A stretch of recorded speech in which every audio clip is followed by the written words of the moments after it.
child, a special place, one that I held close to my heart. Won't you lead me in a dance down this winding road, where light and shadow entwine to take hold of the thoughts of the one left far behind. Know that sometimes I want to turn around and see the things that I passed on this journey, but know with love on my side, with courage and pride I'll fight, I will carry on. Bit by bit I'm falling under your charm. You'll keep me and all the world far from harm. Bring hope to everyone, take in your hands eternity. Even when it seems that I don't need you, just know that I am in love, can't wait to leave this endless darkness. Won't you come along with me, hold my hand.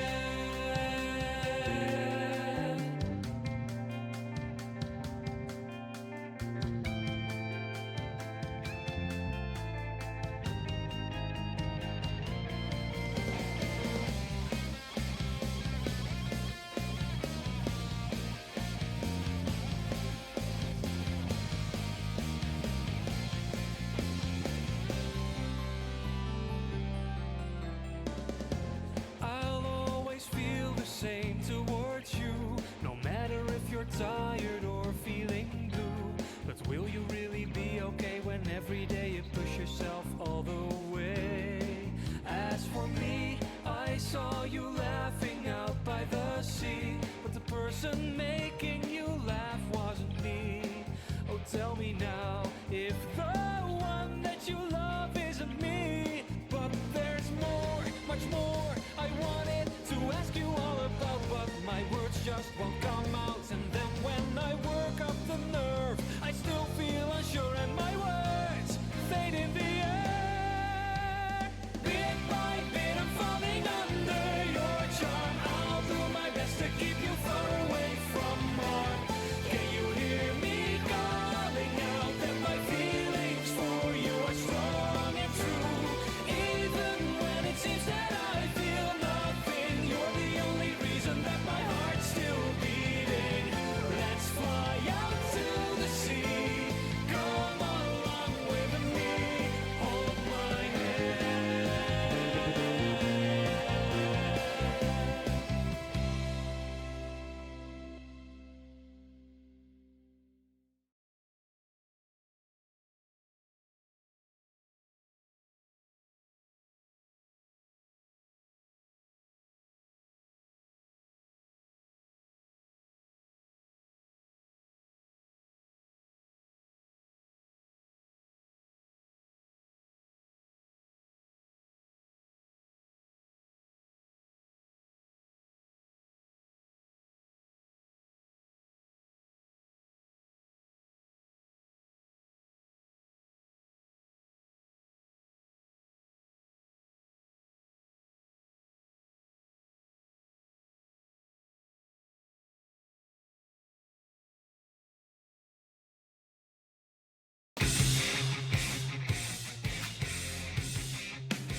Don't stop, we're in luck now. Don't stop, there's so much to be found. We can find paradise. All we have to do is go free your soul. Mysteries abound, made of a deep energy. Foes all around, but I will go fearless and free. I'll give you strength, you give me love, that's how I live. My courage won't. Hi everybody, hi. It's good to see you. I hope everyone's having a lovely day. I'm certainly feeling a lot better, well rested. I slept about 12 hours, I think. I was certainly exhausted.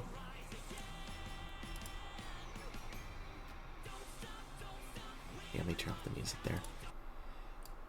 You know, I should honestly figure out how to do the Spotify thing. You know what? I might figure out it. I might do that midstream, we'll see about that.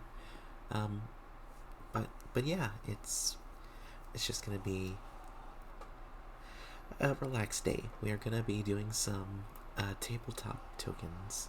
I know everybody saw the ones with Tiefling Melissa that I was working on before I had to leave to work, but I'm also going to be doing 3 other streamers.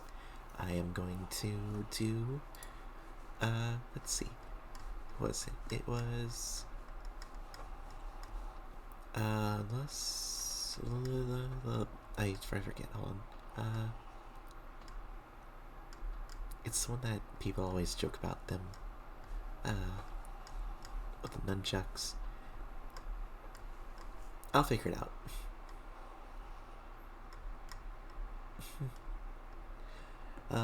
But yeah, we're gonna be doing that. We're also gonna be doing Shog Mommy, and we are also gonna do Phoebe.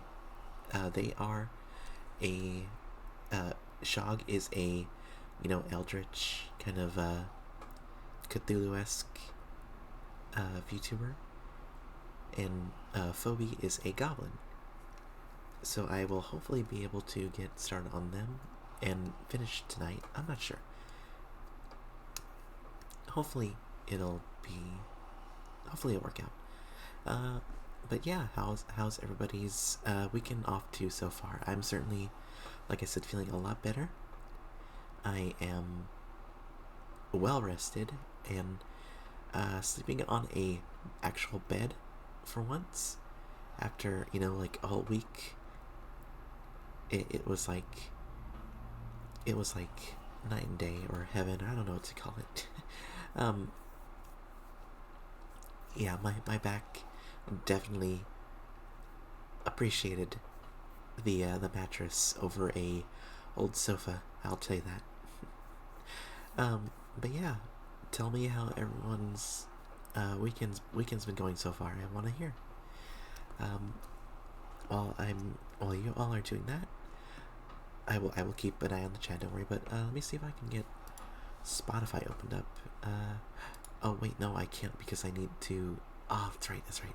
I need to be logged on to Twitch only to do that. So, that's something I'll just do for next time. How about instead we get some Bardify instead of Spotify?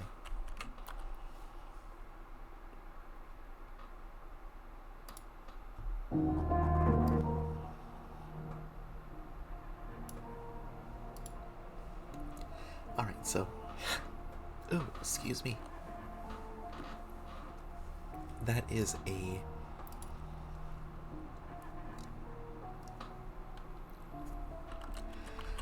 That is something I will have to remind myself to set up for next time.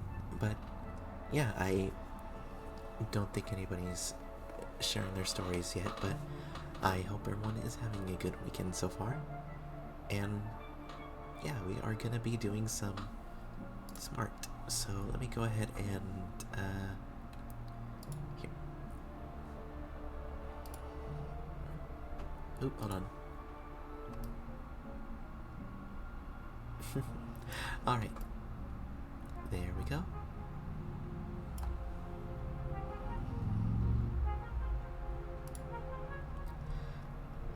Yeah, I had to stop more or less right here.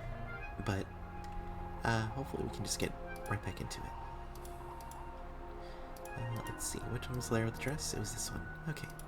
Yeah, I wanted to go back and redo this because it definitely did not look too good here. Oh, do I need to get the ruler back on? Oh, hi Jel, it's good to see you, hun. How are you doing? I'm doing some tokens. Let's see. This is going to be Tiefling Melissa. Let me see if I have their honestly, probably should just have this up. Let's see. Copy image. There we go. And let's see if I could just plop it down here. Oop. Oh my, that is. That just shows you how yikes. Okay. There we go. So as you can see from this horribly crunchy image, looks cute. Thank you. I am proud of this so far. I did want to redo this kind of part on the dress though, because I feel like I could do a better job on that. Let's see. Yeah, go right there.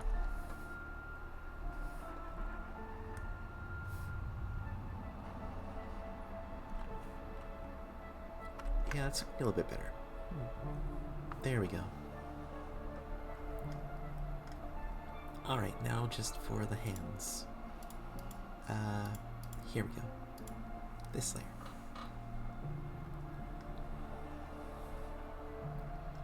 So for the hands, I don't think it needs to be too complex. In fact, let's see, just looking at my own hand here. Oh.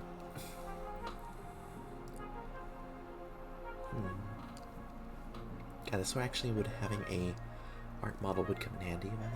Let's see. Make one for me? Oh, I definitely can. I did kind of have the 4 picked so far, but you can definitely be in the next set. I can do. Let's see. There's T. There's a few characters you have. Which would you like me to do?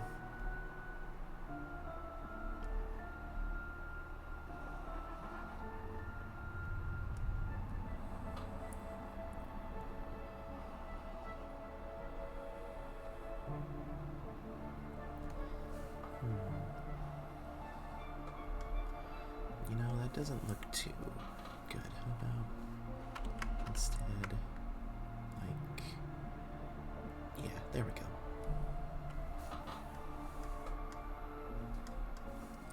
Then we can have the hand. The terrible T? Oh, yeah. Well, she can certainly be next on the list. And then you can use the token for, you know, any tabletop games you'd want to play her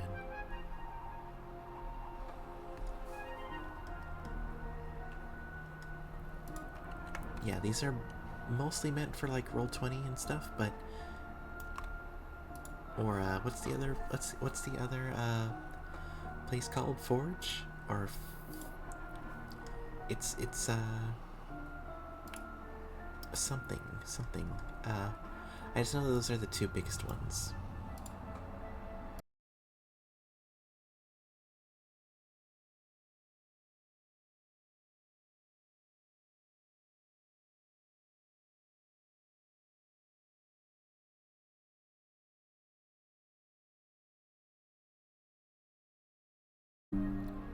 Oh, I think I'm back. Okay.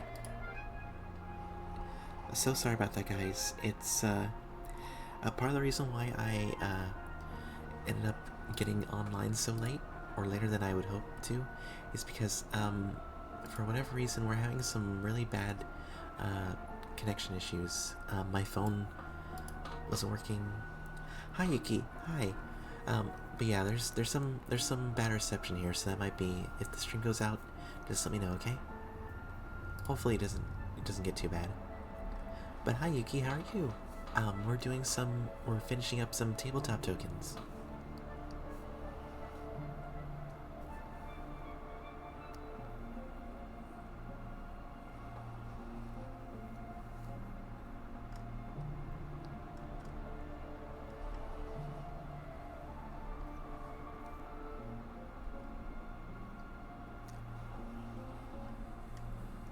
Let's see.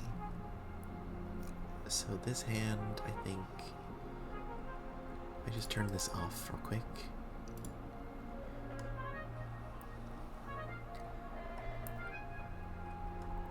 Go back to this layer. There we go.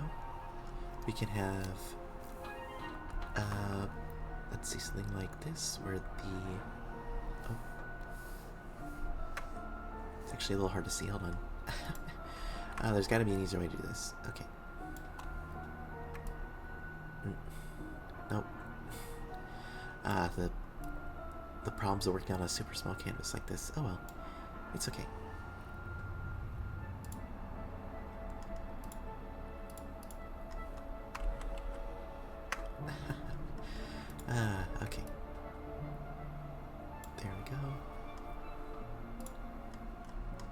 here. Boop. Okay. On the right layer. Alright. So they have their hands kind of up like this.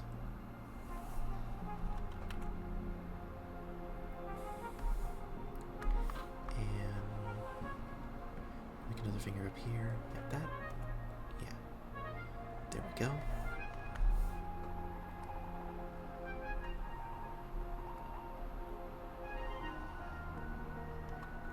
I think that looks... it's okay. Doesn't have to be perfect, it just has to look the part.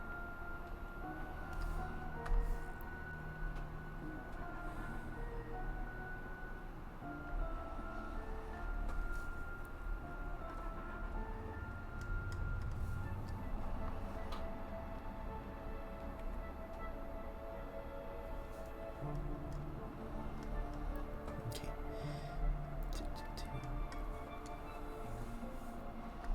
Okay, so if I were doing it like this more, it'd be kind of like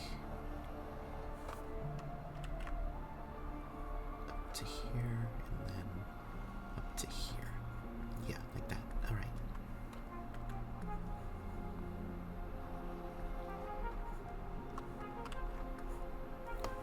And then that's where we would have the first finger, then the next finger. There we go.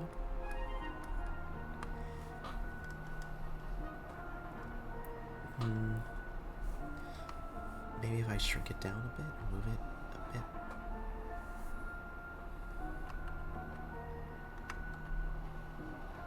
Yeah, there we go. Like that. Okay, let me try taking off this sketch layer.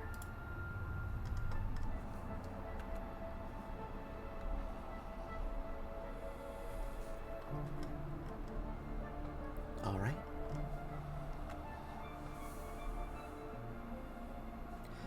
How does this look so far, guys? Is it alright? It kind of looks a little rough on my end, but hopefully it all kind of clicks together.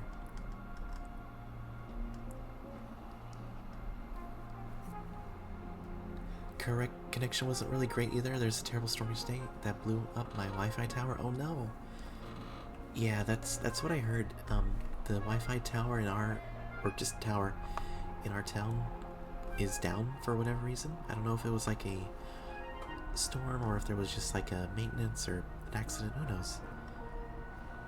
But yeah, that's what I'm dealing with right now. So if it's if the signal is kind of spotty, I'm sorry guys. It's nothing I can really do about that.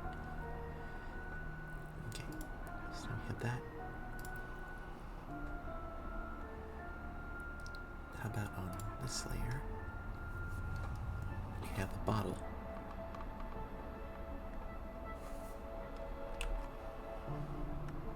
Make it a bit more. Yeah, there we go. Like that. Then we have get a little bit taller. There we go. A little bit more like that. There we go.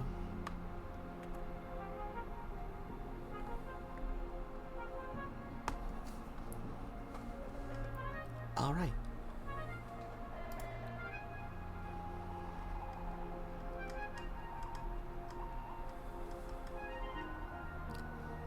Let me just go ahead and turn off the reference layer.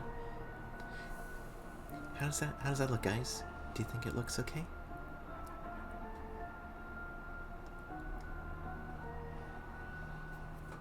Obviously, we're gonna cover up like the hat area, but oh, speaking of the hat, hold on a second.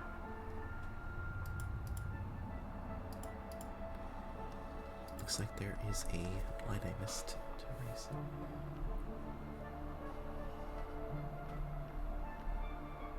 There we go.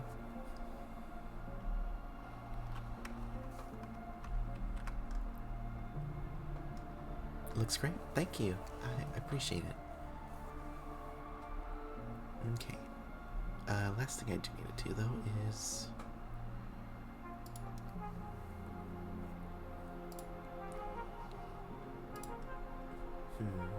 something to do with this.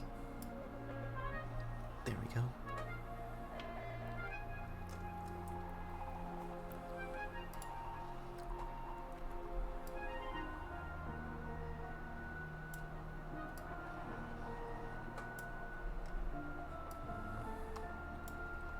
Yeah, nothing I can really do about that. It's a little too...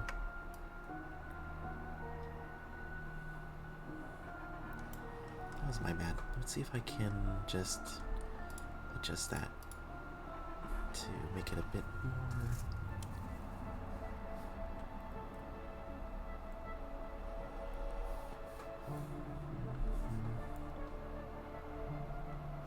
There we go, and I think I might fix this a bit too. Just to make it... Yeah, there we go. Alright.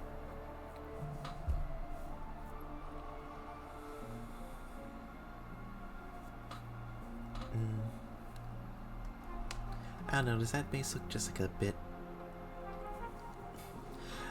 big? I don't know. It's like the lines, I mean, like the lines are a little too thick. Isn't there a line reduction? Yeah. Just line width. Let's see. Hopefully this works.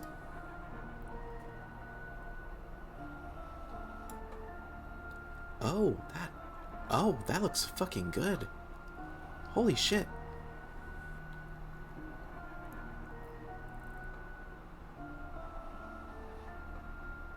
Oh shit, I need a fucking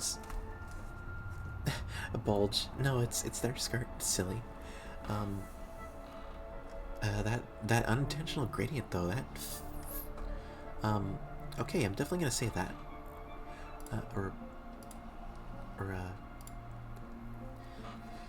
Okay, anyway, back to the art. Okay, so we are going to do a new folder, a new layer 2, and it's gonna be our color.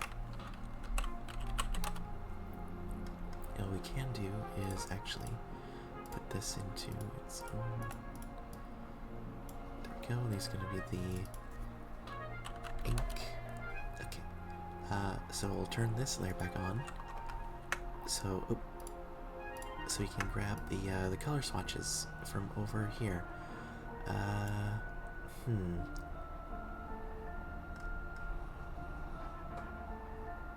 Well, luckily I still have the picture over here. Let's see. Okay, so that is the skin color, the horn color, and the tongue color. Okay. So if I grab this, that's going to be the skin color.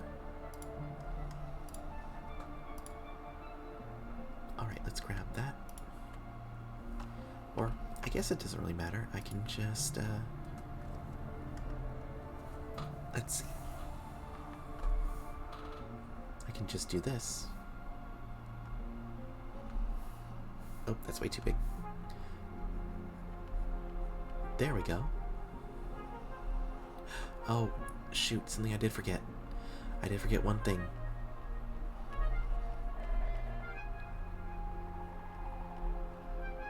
I'll fix that in just a second.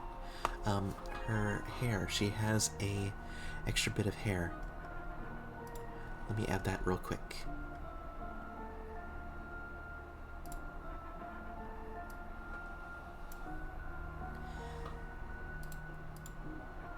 Let's see. Ink. Let's just go ahead and add that. Well, first let me... Gosh, so many things to keep track of. Hold on. Wait, this is the mannequin thing. That's... Don't worry about that anymore. This is the original sketch. Okay, oh, here we go.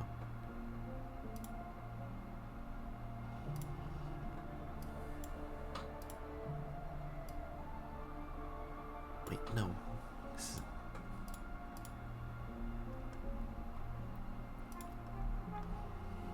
Okay, I think that is it.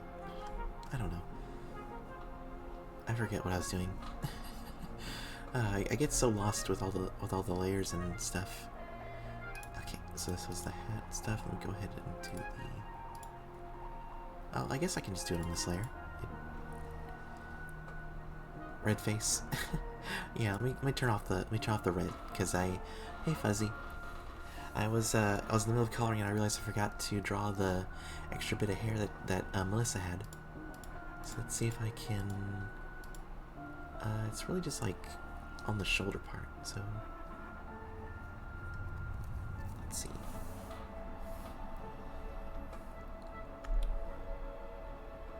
It's about right here. There we go.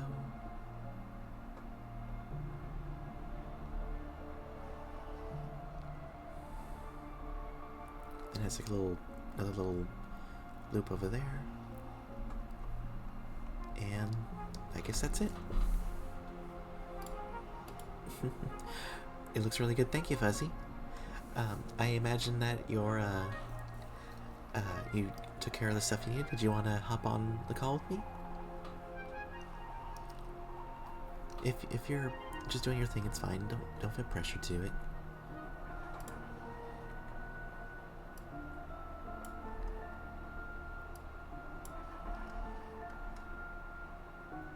Sure thing. Okay, I'll ring you up then. Let me go ahead and boop. Start voice call.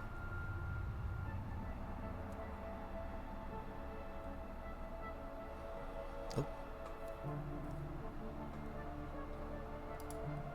Did it hang up?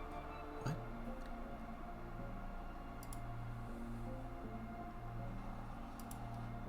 Oh, there you go. Yeah, I thought I clicked on it and it doesn't happen. That was weird. How are you, Fuzzy?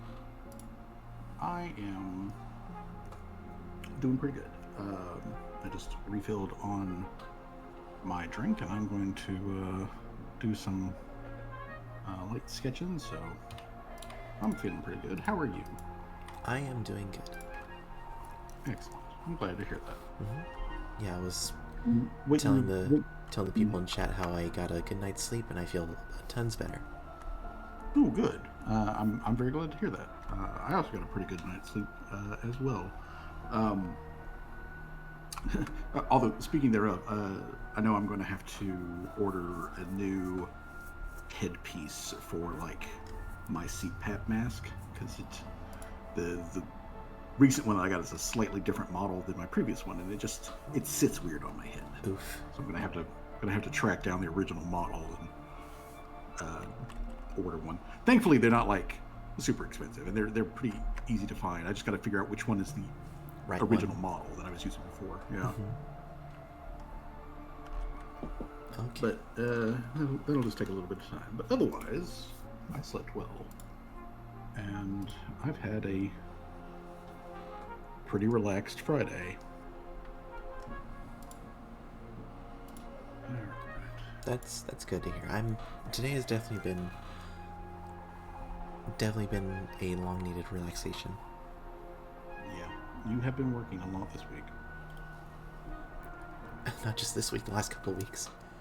Well, yeah, it has been a pretty steady stream.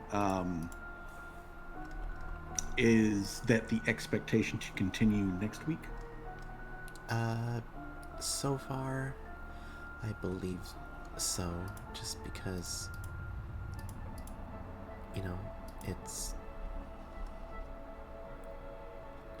not in a bad way. It's just that it's like adulting, pretty much. It's just like this is the sacrifice I have to make, to have an income. And I'm not exactly too thrilled about it, to be quite honest, but it's just...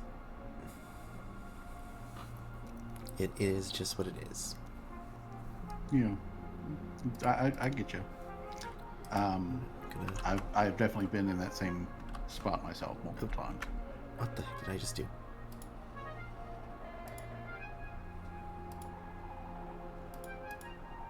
Okay. Control C. You can't lose the hair. What in the world is going on?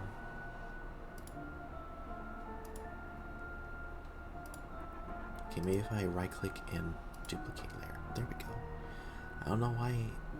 Why is my Control C, Control V different? I haven't done anything to. Anyway.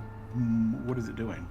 Like, I was just trying to duplicate the layer that had the hair on it, and instead it was like transferring the layer below. I don't know why it would do that. But anyway.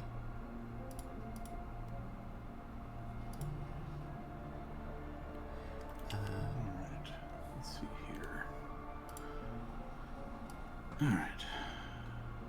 Otherwise, at the moment, I'm just kind of like flipping through some like pose reference stuff because I want to pick a pose and go ahead and get like prepped and ready for the what I'm going to do for St. Patrick's Day. Oh yeah. Because that comes up in like 9 days.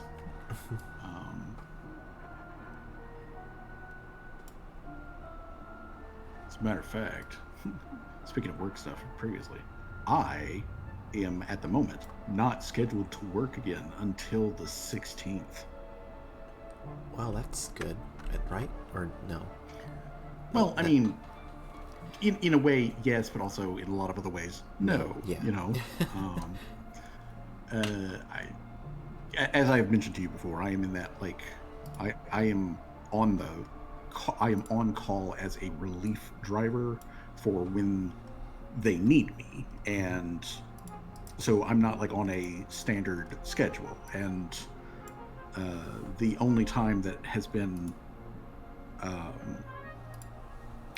allotted to me is that one of the drivers has something that's going on the 16th, so they won't be able to do the shift. So I'm going in to fill for them. So potentially in between now and then, somebody could call in sick, and then they, contact me, and I go in and do a shift. So technically speaking, my schedule could change tomorrow, but that's relatively unlikely. So we'll just have to see how things go. Well, hopefully they go good. I believe they will. You know what I think I get is why it's not gelling with me is I need to do it like. Wait, why is this here? This should be here. There we go. All right, now.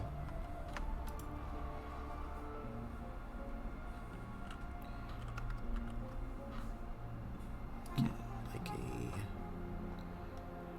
about a 50. That should do it. There we go.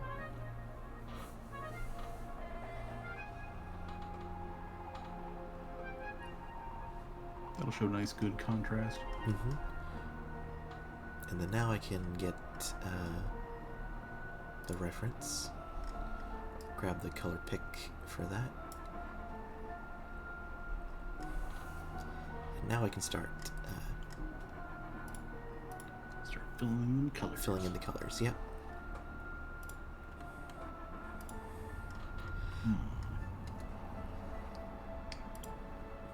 What do I want to pose? What do I want to pose Oda doing for St. Patty's Day this year? That's a good question. Did you, I mean, the obvious choice because she's a halfling, is the leprechaun outfit, but did you want to do something different? Well, I didn't do the leprechaun outfit last year. Since I was already like, last year in March, the Oda picture that I did was for her halfless Pathfinder version with like her new gear and stuff like that, which she's about to get a new upgrade to that gear as well, so I'm gonna have to do a new one. But I didn't do it last year, but I paid kind of sort of some homage to it by like giving her a mug and that she's like sloshing around ale in.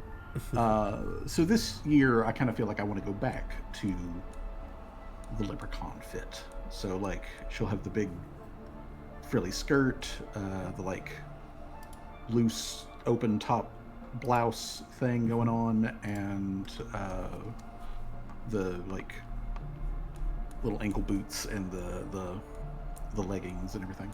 So I know what outfit she's going to be in, but I'm trying to like think about how I want to pose her. Because I've got a sketch that I did a while ago that where she's got like a thing of like she's got like a box wine and a like fluted glass that she's like drinking, and she's quite clearly wine drunk. But I don't know if I want to go with that one. I might end up going with that one just because I already did it. But trying to think though, what would be a good alternate?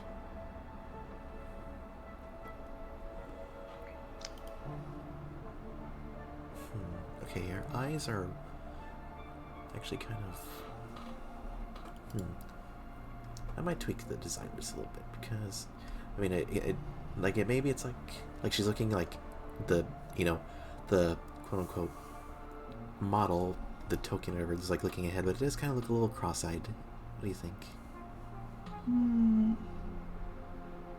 Maybe a touch, but also like the expression says focused. Like focused on a target in front of it. Yeah. Not really like. Not extremely cross-eyed or anything like that. You might want to move the little dots ever so slightly further apart. Oh, further apart? I was thinking like a little bit closer together. Well, you know what? Try both, and let's see what it does to expression. Okay. Yeah, let me go ahead and just go to the ink layer. Isolate those dots. Yeah, it should be. Nope. Yeah. And its own little face there. So let's try to.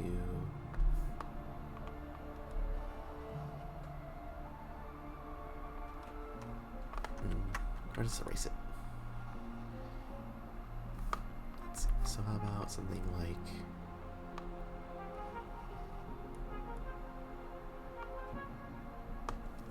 Like that? That's pretty good, actually.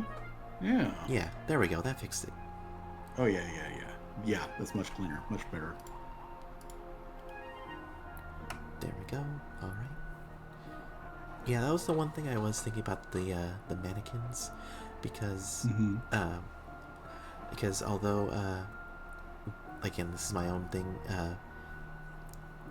Let's see, just boop, boop, boop. Well, I guess I can keep the base thing on. The mannequins here, they're like my own little flair, little design. I did have to an art mannequin thing versus Fairbanks. They have their. I think it might be easier if I just opened it and showed you download as annexed. Yeah. This is the version that Fairbanks was so generous to lend to me, and it's essentially like a Barbie doll or a Ken doll,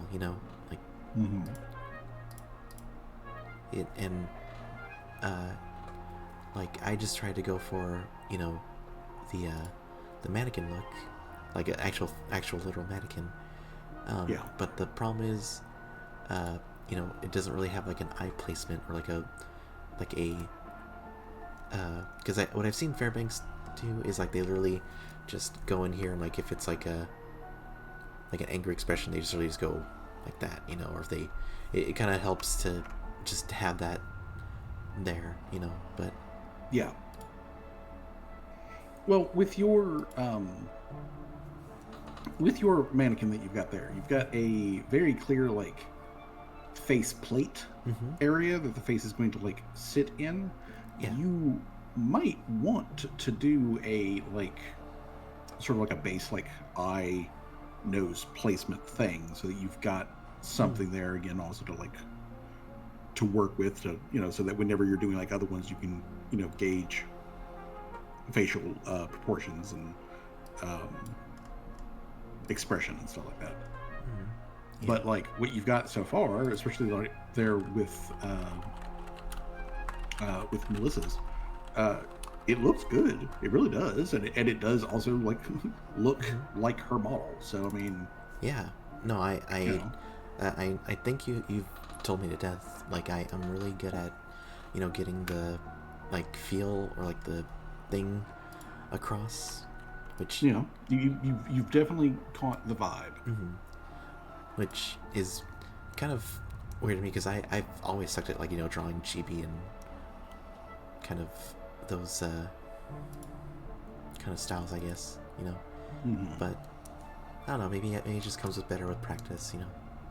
Yeah, I mean, generally speaking, that is how that works. Hmm. Um, but like, yeah, like you've done very good with these. Uh, like I, have said, this looks a lot like Tiefling Melissa's Hmm. character. So like, you're hitting all of the check boxes. Hmm. Um, I do think though that it would probably be a good idea for And right future on ones that you cue, do, dynamite maybe do a grenade. blank Die. faceplate Big as brain well, time. just again to give you And reference point finally, for and like, people okay, immediately in order saw to that make one. this look, like whichever character I'm trying to make it look like, Hmm. here's where the like standard nose is, but if I move it a little bit here or there, I can better capture this particular character, that sort of thing, Yeah. just to like give you an idea of where they quote unquote should be. Hmm. I get what you're saying, and I did think about because there are mannequins that do have like that like uh still kind of what would you call it, like generic, or like just like the temp, like the like essentially like the cast mold, whatever, like for like the eye sockets and the nose and stuff. So Hmm. maybe I could do something like that. Because again, Yeah, the whole that point, might be the way to work out. yeah, the whole point of doing this again was just because I didn't want to feel like I was just anchored or copying or just glued to the you know one that they lent me, which again they did so out of their own kindness and like wanting to help me for even if it was like for our D&D games that we were doing every Sunday, which I don't know if we still are doing anymore. I'm in talks with like the other players to bring it back up, and they seem like they want to, that like they're open to playing it again. But Mm. I don't know. I've told you, I've said my hang-ups to death about it. Yeah, It's just it is what it is. If yeah. if that if that friend group I think- dissolves, or if like we come back and like we're stronger than ever, it's yeah, it's all good. mhm. But also I know exactly what you mean though, in like, somebody gave you a, let's call it a handout, um, for the for those mannequins, and they were excellent for giving you a basis to work off of. And now that you've gotten comfortable in doing that, you've now made the next step of making your own personalized base that you Mhm. can further work off of. And like that also is just that's a great thing for you to do, like as an artist and as a just considerate person to another person, of okay, of like, all right, you gave me this thing and I have learned from it. I am now going to apply those skills from the ground up and build my own thing. Yeah. So like, Well, it's hopefully all good. hopefully if Fairbanks thinks that, or sees this and thinks that, I don't know. It again, they don't really seem to be too interested in what I do anymore, but that's neither here nor there. I'm just glad Yeah. that I'm just thankful for the times that I did get to spend with them and, learn from them. And I will always cherish those memories. And Yeah. that's, again, kind of like I said, I want to, like I told you, I wanted to do this to be able to stand on my own and not have to, feel like I'm just an imitation of somebody. Yeah. Which, from what everybody's been telling me so far, they are enjoying it and they think that it's good. So, yeah. Yeah, I think that you've clearly have hit something on the head. You've found a good, thing that you enjoy doing, and is also a, useful benefit to whatever particular, game or group that you may be a part of. Yeah. So, it is a benefit that is not purely for yourself, but it is also just really good for you. Yeah, and like you said, I really enjoy. The whole reason why I'm even doing these are just it is partially to kind of be like, hey, check this out. It's this VTuber, a bit to again, to be honest, a bit of trying to what do you call it, network or but at the same time too, I just really like making these things. It's fun to do these things. It's really fun to make these tokens and try to, I guess, what do you call it, improve. Yeah.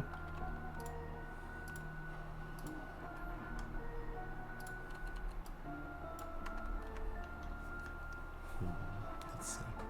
Okay. Do you think this purple is just a tad too dark, or maybe brighten it up a little bit, or no?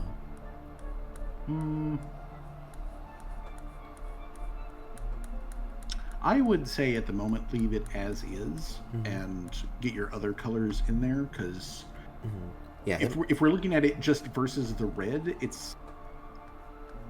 it blends, but it doesn't really stand out. But then once you put in other colors, it may pop more as an accent. So yeah, I think probably would be the better way to do it would be to fill in all of the blanks first before you start mucking with the colors. Fair enough.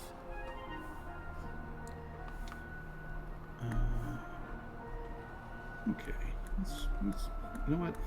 Let's do a little bit of a challenge for myself and do some perspective for.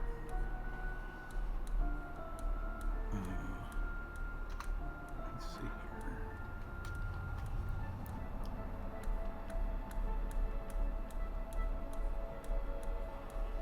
Honestly, I never noticed it before, but I am digging the whole kind of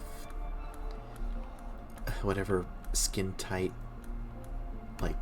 top or whatever thing Melissa has in the midriff area. I don't think I've ever actually looked at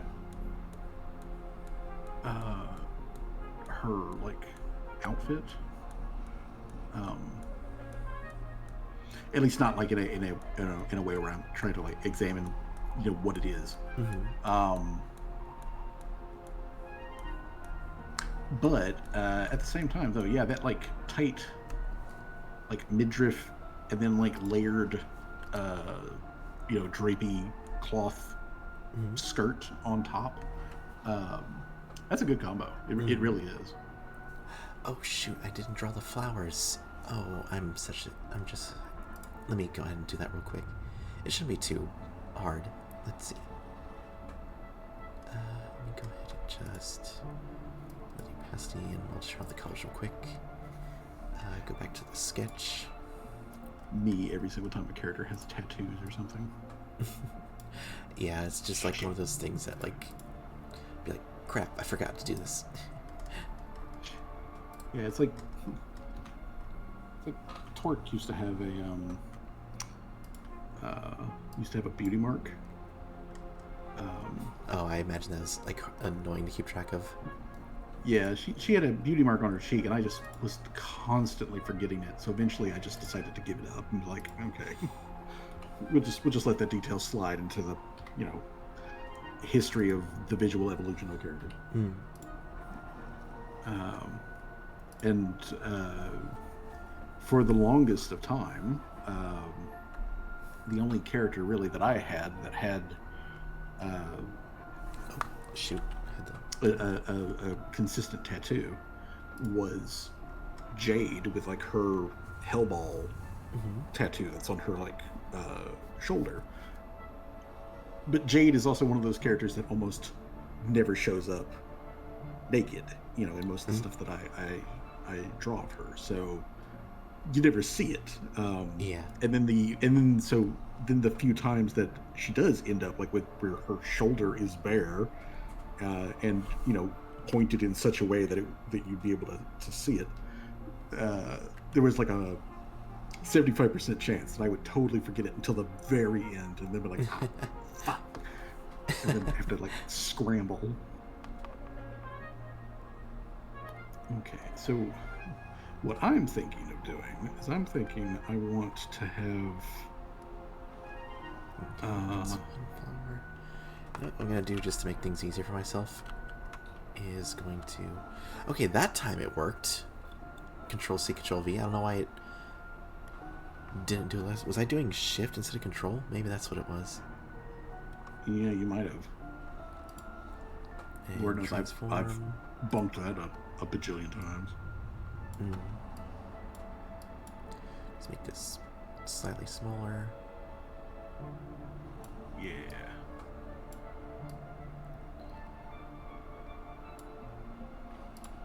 Just erase this spot. Now I actually do want to merge the layers. And just erase that around the flower area.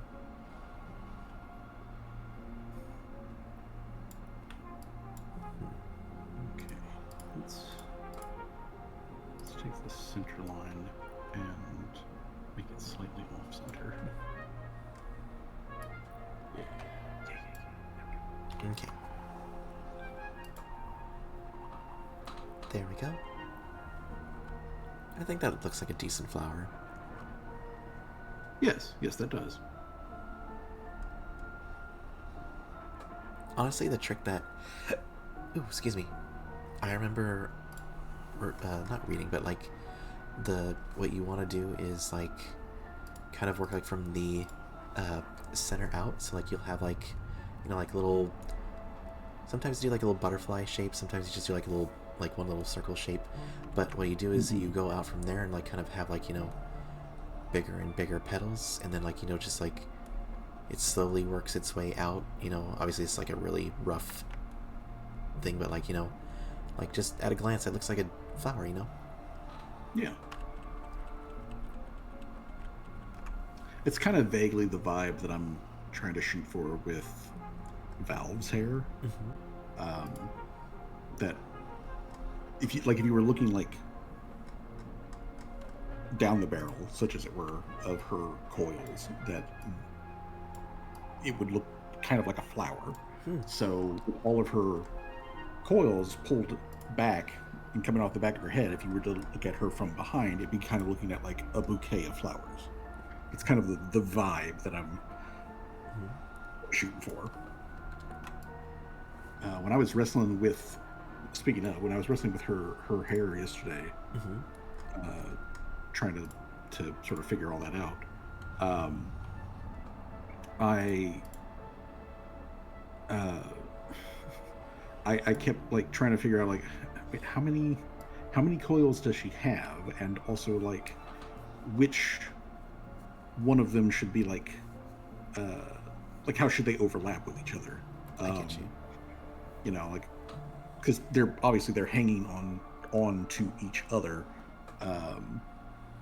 And so I was just trying to like think about it. And one of the things I thought about doing is I thought about like, well, maybe I should just draw like the bouquet, such as it were, like head on, and then place that, like behind your head, and then separate layer do like some connecting lines to be like, well, these are the, the body, such as it were, of the coils as it goes down to her head, and then just, use the transform tool to make the bouquet kind of like get into the right order. But I was getting sleepy at the time, and so it like way too much processing power mentally for me to do it. And I was like, you know what, I'll try that later.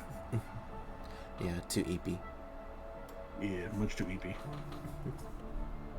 Okay, speaking of eepy, I'm trying to think. All right, what would be the sexiest tilt to your shoulders, Oda?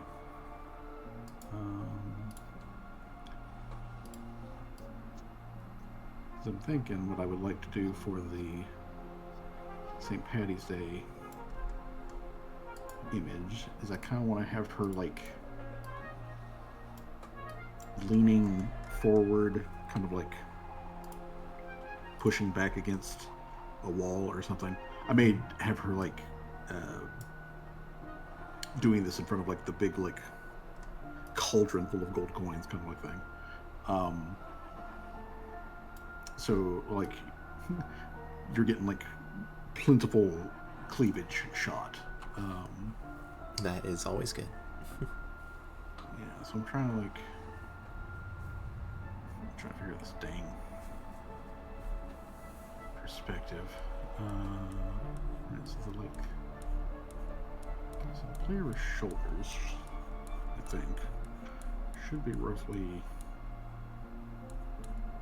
here-ish.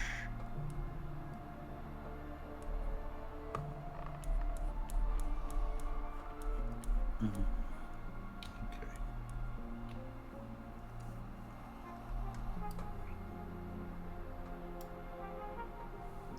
So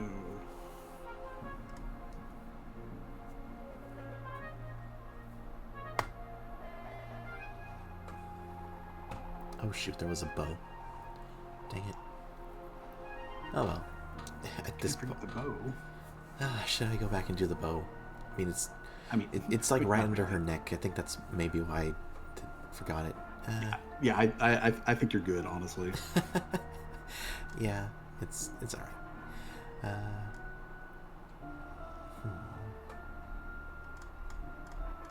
What did I spot the gum? Okay, now we can just this bit. I think that's actually the same color as the boots. No, actually a little different. Okay, interesting. Okay, let's see here. Alright, so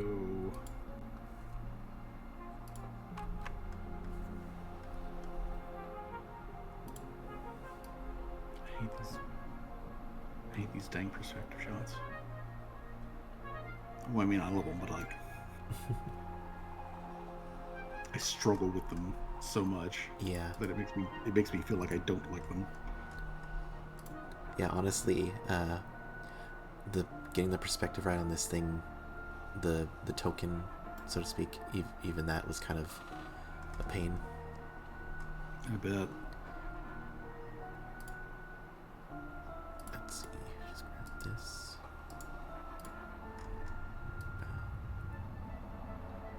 There. And even then, I don't think I really got it quite right. Like, there's still a little front facing, or like it kind of feels like if you actually were to like have a model like this, they'd be kind of like leaning up. If you catch my drift. Yeah. But I mean, it's for a game token. It's like I guess you kind of do want that, you know. So. Yeah. Well, plus, I mean, what you're doing is you're doing isometric perspective. An isometric perspective has its own like unique like quirks, basically. Yeah, it's gonna be one of those things where like you'll take a look at it and be like, oh, this is right, and then you'll take a look at it, Oh wait, no, that's wrong.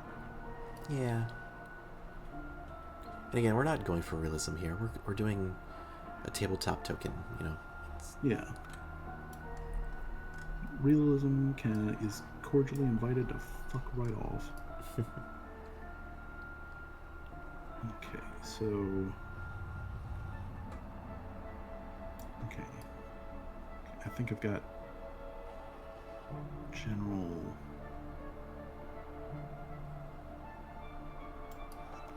General shape that I want for this, and then like. Let's see here. And then there's the flare of the hips.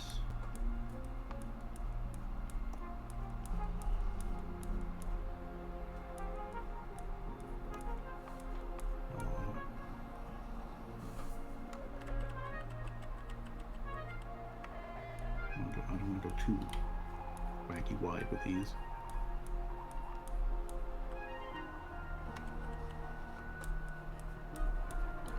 I was working with a dump truck, not like that big of a dump truck. All right, what do you guys think of this so far? Go ahead and drop the little thing.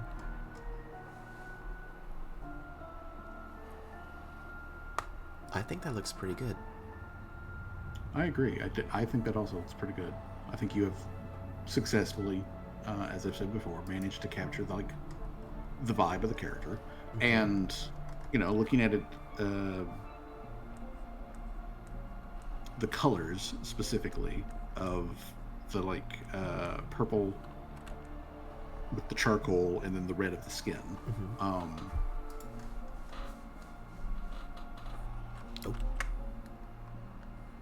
What the? You're on the eraser. I'm on the eraser. Thank you. Oh, so that's probably what I did with that too. Well, I guess it works.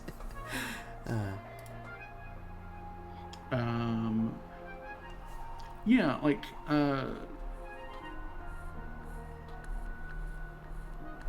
looking at the preview up in the corner, and I don't know, it looks kind of dark. The preview? Well, I mean, the whole figure looks kind of like dark, and you may not need to change the colors themselves. It may simply be that we put like a gradient map on top of it or something, and it'll give it some pop to it. Maybe just do like a simple overlay.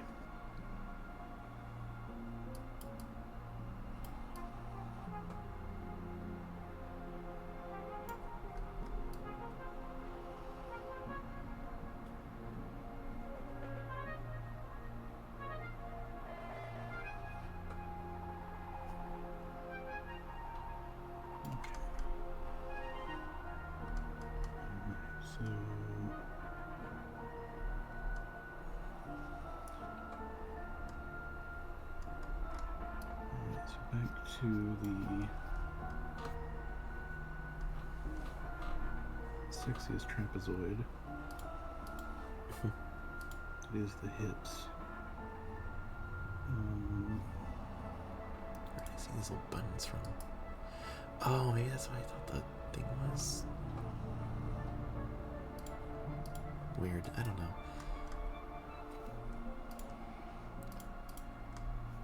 I'm at that point with a undersketch construction figure bit where I'm looking at it, and every time I look away from it and then look back at it, I have to tell myself what the hell I'm drawing. Because outside of the context of what I am doing, it's not anything, and it's throwing me for a loop. Do you remember offhand the Halloween image I did about a year or two ago that was her as like in the bat bikini. A bat bikini. I think I do remember that. It was like a art, like a not art trend, but like the like draw your OC in this kind of thing, right? Yeah. And like it's one of my uh, I rather like it because it was a sort of a practice at kind of extreme foreshortening, and uh, when you're looking at it like zoomed out, uh, it looks pretty good. But the moment you like zoom all the way in to take a hard look at all the lines are horrible. And what I am drawing right now is giving strong vibes.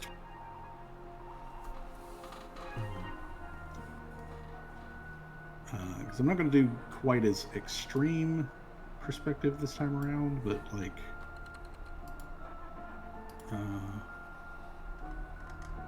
it's not that terribly far off.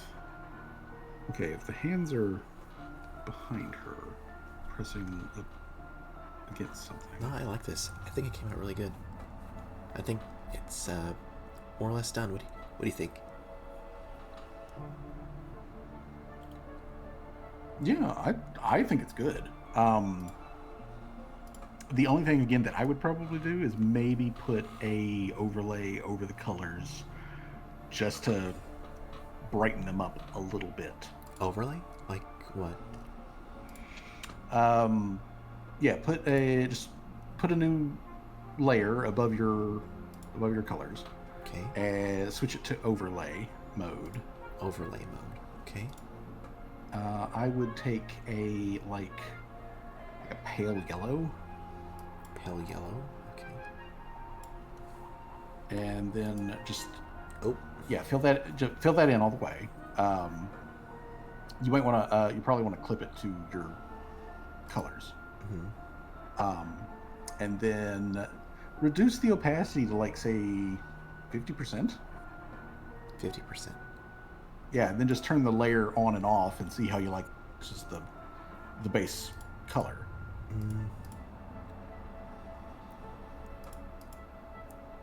No, I get what you're going for, but I think maybe like Yeah, it might be too extreme at 50%.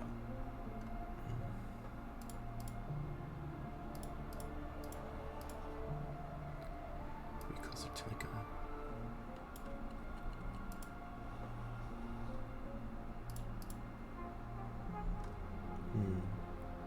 maybe something like that, maybe.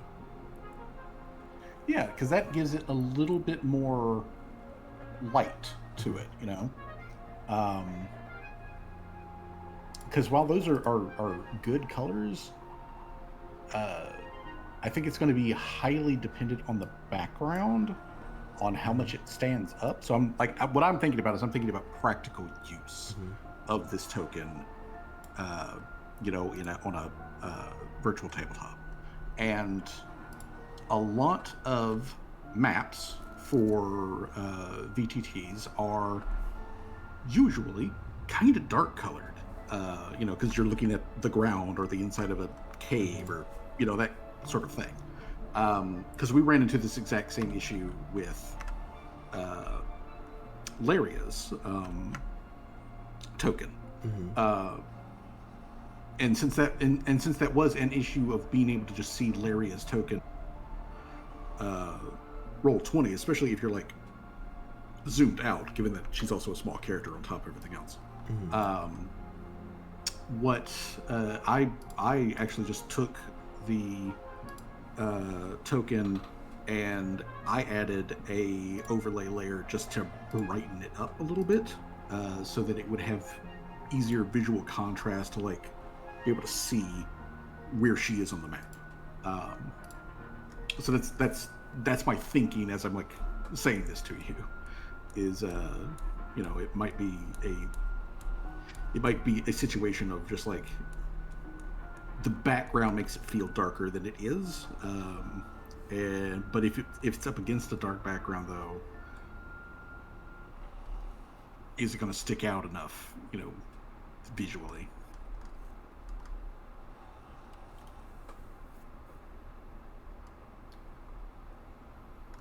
Okay, so I don't think you'd be able to see the other hand. You'd be able to see one hand. So like, Well, we have been going out for an hour for this one. That's not even. This was like when I already started, so I think we might just go to the next one. So let's see. It was.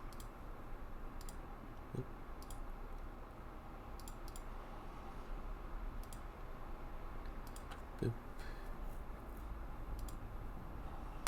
Oh yeah, even the Bardify went out. Let's see. What's another one we can. Village. That seems like a good generic one. Villager. Let's see.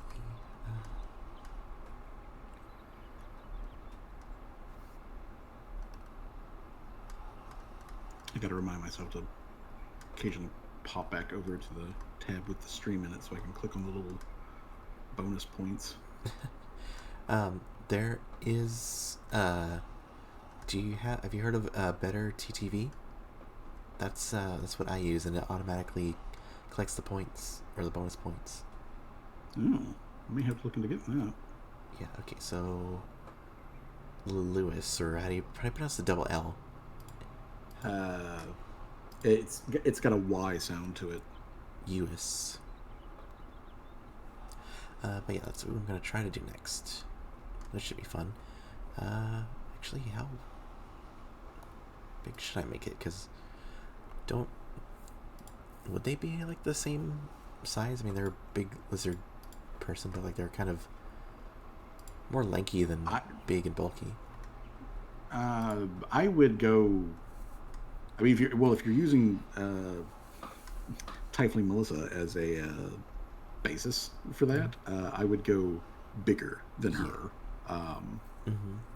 Reasonably so. Okay. Then yeah, so they'd be about a medium, because there's like the normal 5x5 is considered small, right? Or no, medium is the medium is the 5x5. Then large would be the 10x10, right? Yeah, okay. That is correct. Actually, how big are the larges? Let's see. I seem to recall a post on let me go ahead Twitter some time ago. We try and do Umber's token, because that was large, right? Yeah. Yeah. So let's see. Don't look. All right, so it's 500. But so 500. So that should be good. Also spoilers for tomorrow, I guess. So let's see. Quite possibly. Maybe. Who knows?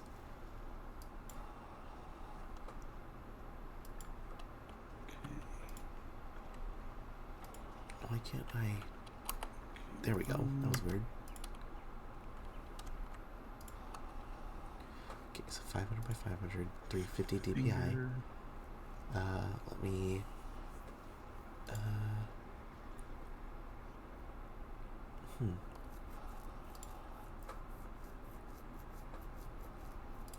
Okay, I think Melissa would be a good base. So let me try to save her as a JPEG.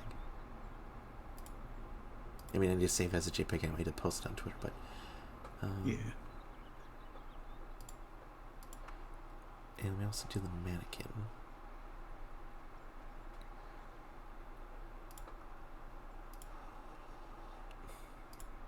I mean, I think they could use the male mannequin versus the female mannequin, but save as JPEG. There we go.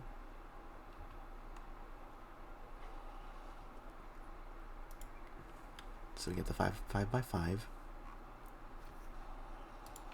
Open token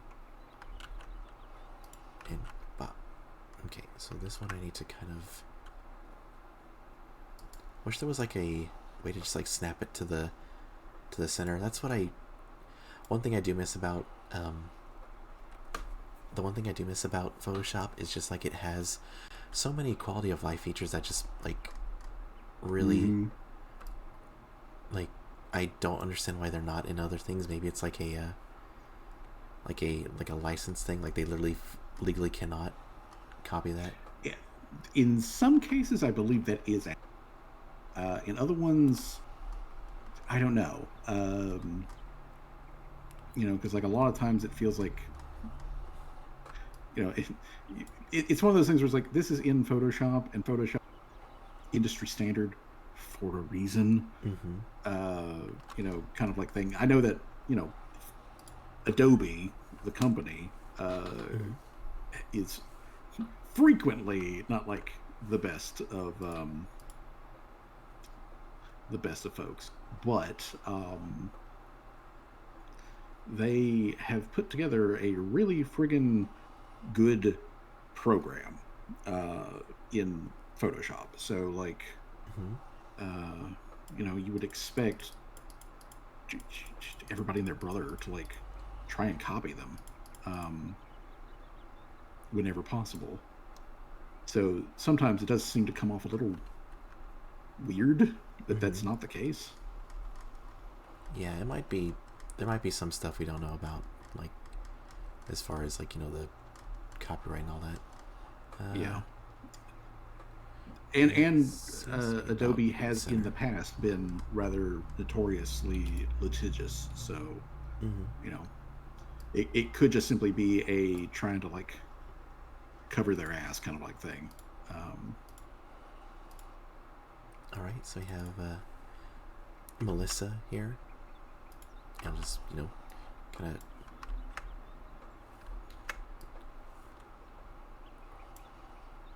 put her over here. Maybe I should have saved it as a PNG. Oh well, I can just do this. Boom. Make my own PNG. Make my own PNG. Blackjack. Yeah, I think that's about. What do you think? That's about good. Yeah, I think so. I do. I don't know if you saw like I did the the adjust line width thing on the like narrow it by 1, and it just like made that base like just chef kiss. Like it that really does look like a like the I guess it's like the proper thickness of like the yeah. I think you're doing fantastic with it. All right. So now I just need to see if Lewis or Uis has a reference sheet. They have a lot of art that I can't show on Twitter or not Twitch. A lot of art on Twitter that I can't show on Twitch, but which would probably be good, really useful for anatomy sake. But again, yeah. Let's see. And I also have to say though that like I do kind of appreciate that they went back in like after they had made some changes to their characters, their lizard folks characters like model, particularly with like the frills, that they went back in and like added the frills to a bunch of old artwork and started reposting the new versions of them. That is dedication. That is dedication. That is special. And I did find a reference that is safe for Twitter-ish. Safe-ish. The only problem is I and again when I said kind of ish is because of the words, but I just can't like slutty waist and big boobs, and it's just like I mean he's not wrong. He's not wrong, yeah. Yeah, I do. That lizard folk do have a snatchable waist. I do appreciate though that they. I mean, there has been that debate for decades at this point about like why the Argonians have tits, but I do appreciate the fact that all lizard folks that they do in their art, whether they be male or female, they have like the more or less the same kind of body structure, I guess. Like they Mm-hmm.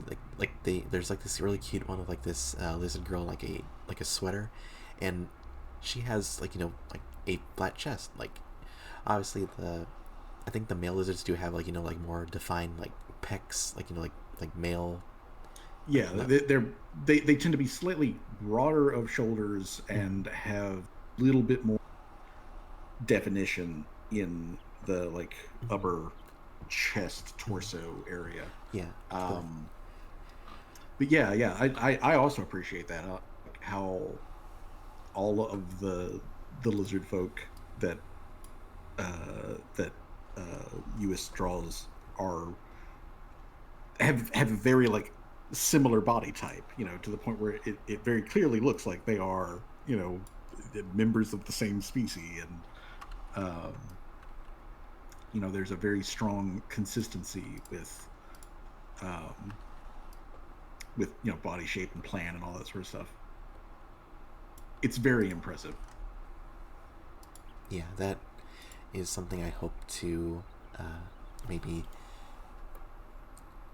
get that good, I guess is the right way to say it. I don't know. But yeah, let's see. That's what So the they, practice is all for. mm-hmm. Yeah, so they are definitely going to be having, especially with the neck. That's what I'm trying to figure out how I'm going to do here. I know more or less how I want to do the body, even with the Digitrade like legs and stuff. But Mm-hmm. let's see how I'm going to do that neck. Let's first off get the body. So they're going to have very broad shoulders. So actually, go ahead and I realize how dumb I am. I should have gone off the regular mannequin thing. Oh well, it's fine. I don't know. I just saved it as a JPEG and copied it. I don't know. Let's see if I can do that. Hold on. Open mannequin. Just that would have made things so much easier because then I could just edit, change canvas size to be 500, and it's gonna be the exact center. Mm-hmm. Yep. Instead of having to. Anyway. Yeah. We live and learn. That's it's a learning process for me right now. So I guess I could just delete that and just copy and paste the rest later. But okay. So okay, got this. Got the thing. Delete that for Okay. now. Okay. Knees together. Okay. Oh. Right, there we go. Okay, and then now I can copy and paste the reference. Actually, think about it. Why do I still have this thing here? I can just delete that. That's probably why I was getting so confused with all the layers and folders and stuff. Okay.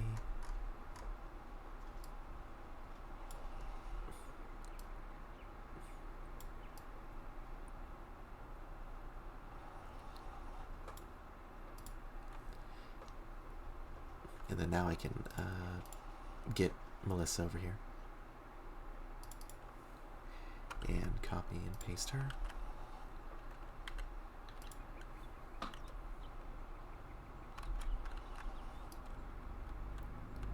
I honestly think it does that. Again, like the whole thing with the scale, it really does help a lot. Like Yeah, very much. in that's something I did try to do a lot with the whole what do you call it, the tokens for our Pathfinder game that everybody was kind of in scale with one another, even though it's like a super super minuscule difference that even on the tabletop, like you hardly really notice.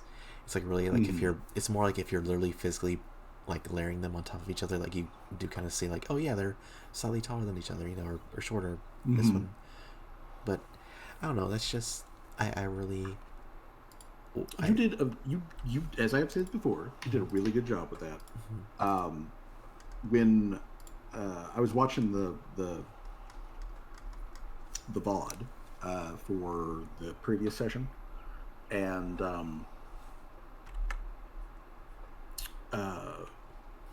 like I was watching, obviously, of course, that's from what is on your screen. So from June's token's perspective, so like all the stuff that rotating around June's token to like shine the flashlight at and all that sort of stuff. Versus, on the DM side where I can see where everything, is. So I was watching that, and I was thinking to myself, it probably would be a good idea if I put everybody's token to like everybody emits light, but just within their 5-foot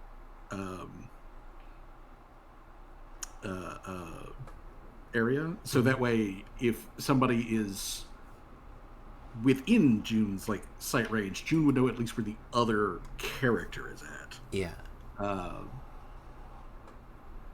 Because otherwise it was a lot of like spinning around in darkness and Yeah, I did try to kind of do that, like, and I thought about bringing it up to you, but I didn't want to like kind of crap on your DM style about the thing. But I did try to like kind of spin around a lot, so it's not just like strictly June's, like just what June sees, and like turn around and make sure like the other characters are in view and stuff, which is just kind of just the what do you call it, like the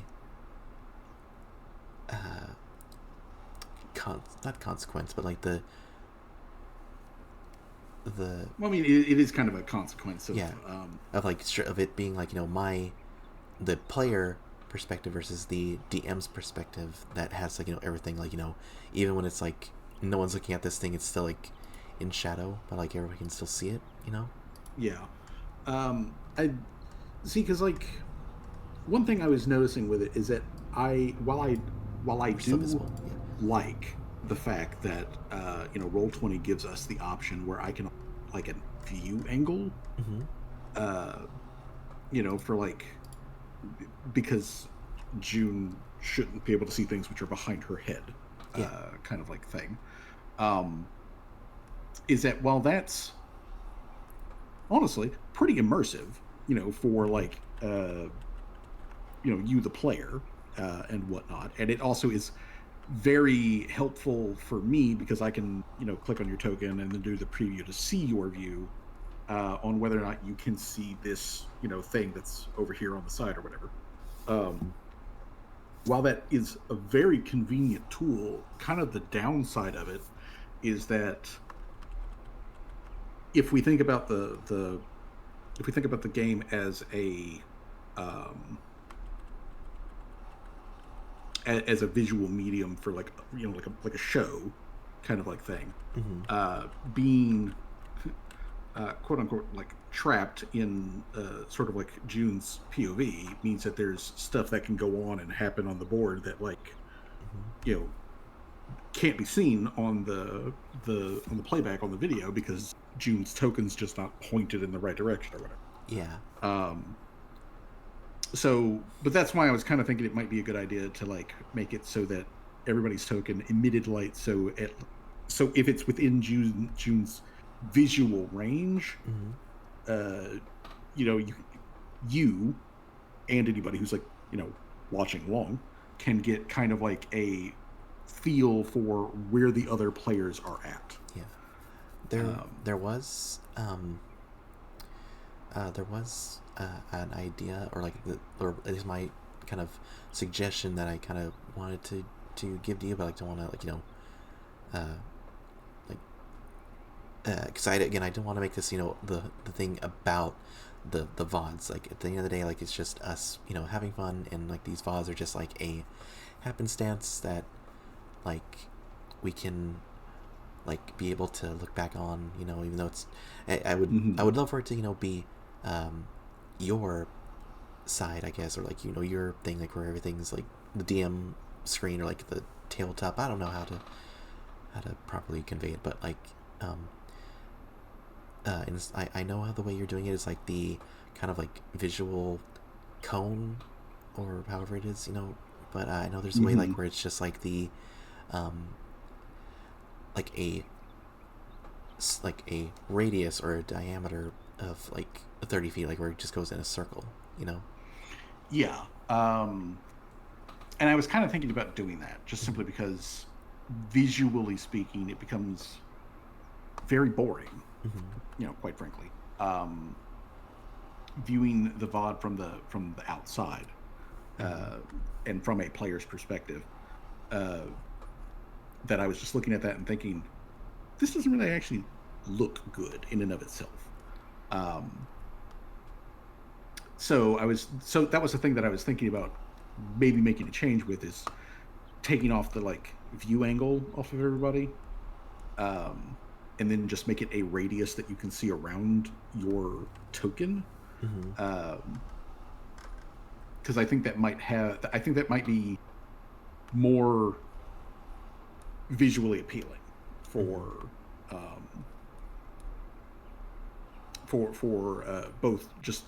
both for players involved in the game, but also like anybody like watching the stream or checking one of the VODs later on. So that was something that it's crossed my mind a couple times, and I would like to try it out.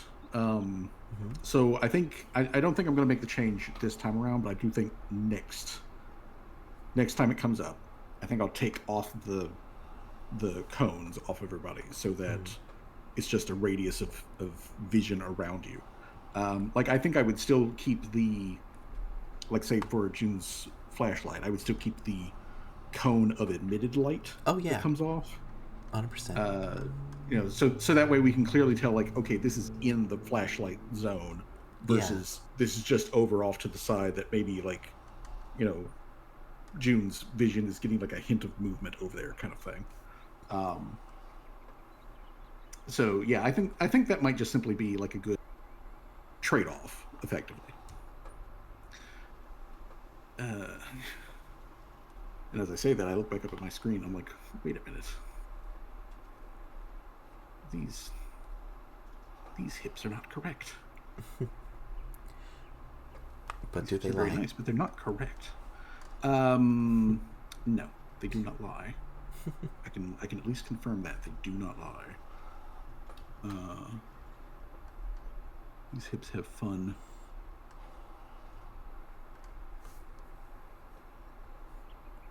I was thinking about that actually a little bit earlier today, when I was like trying to do world building for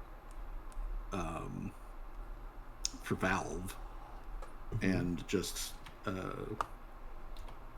like what is different for Valve in the like where does she come from? What's going on over there culturally, which can inform the character as I am putting together the bits and pieces of Valve. And I started putting together this sort of just like notes for myself for things about the Droz trading company, and just like some cultural notes and things like that as I was kind of like just jotting it down. And like I mentioned to you in Discord the other day, it has been such one of those fun knock-on effects of world building where like the thing that actually shakes out much more substance to the character and where they come from is asking the question of the like, okay, this character is a sex worker of some variety. Hmm. What kind of sex worker are they, and how did they get into the business? Like that has so many broad knock-on effects for like culture and stuff like that around them. Uh, to figure all of that stuff out. And that's been uh, I'll call it fun. Yeah, it's been fun to like try to muscle my way through that and figure out what those things mean. But uh, but kind of the weird aspect of it is that at this very moment, while I do feel like I know um, Valve a bit better, I think I know Drozig better than I know Valve. Uh, she has informed me more about the culture that she comes from rather than herself. Yeah. Uh, so that's kind of the next question. And the reason that I bring that up, speaking about hips that don't lie, is like I don't know if Val is like at the moment. I don't know if Valve is a like good guy or a bad guy. Um, and while I would very much like to say that she's a good guy, um, I don't really know quite yet if that's the appropriate like spot that she's going to fall in, Yeah. or if she's going to be an antagonist of some. That's a fair point, or fair, you know, thing to think about. I mean, Yeah. as much as I'd love for everybody, just to get along and make love, it's there are people that just are gonna be, I guess you could say, like, opposed ideologically, which is kind of where the whole fighting and conflict kind of stems from, which is the, I guess, in a way, what I'm not expecting. Like, again, like again, you are the DM. You can have however the story play out or progress, but I think that is kind of where June and Umber are gonna like start butting heads again, and like maybe like fight, is the whole the way that um Umber, I believe you said, is like very uh very focused on at the moment to like essentially overthrow the current pantheon of gods, right? Mm-hmm. Yeah. And like, and by overthrow I mean like literally, essentially like storming Valhalla and like killing them all. Yeah. It would be it would be fair to say that if given her way, what she would do is uh, find a thing which is defined as some sort of divine or deity or whatnot, and then like punch it in the metaphorical teeth until it doesn't have any more metaphorical teeth. Yeah. And while June may not have the highest opinion of, you know, uh, like, deities, just because of the her kind of fake backstory that I've kind of discussed and like kind of spitballed with you. It's just the way of the world's kind of shaken out so far. She's just saying like, she just thinks, like, hey, if gods are all so great, why the fuck is all this shitty stuff happening? That's kind of where kind of her mentality at the moment. But like, she isn't going full on like, we should kill him, like that. We should kill them all, let God sort it out. Wait a second. but yeah, that's but you never know, like maybe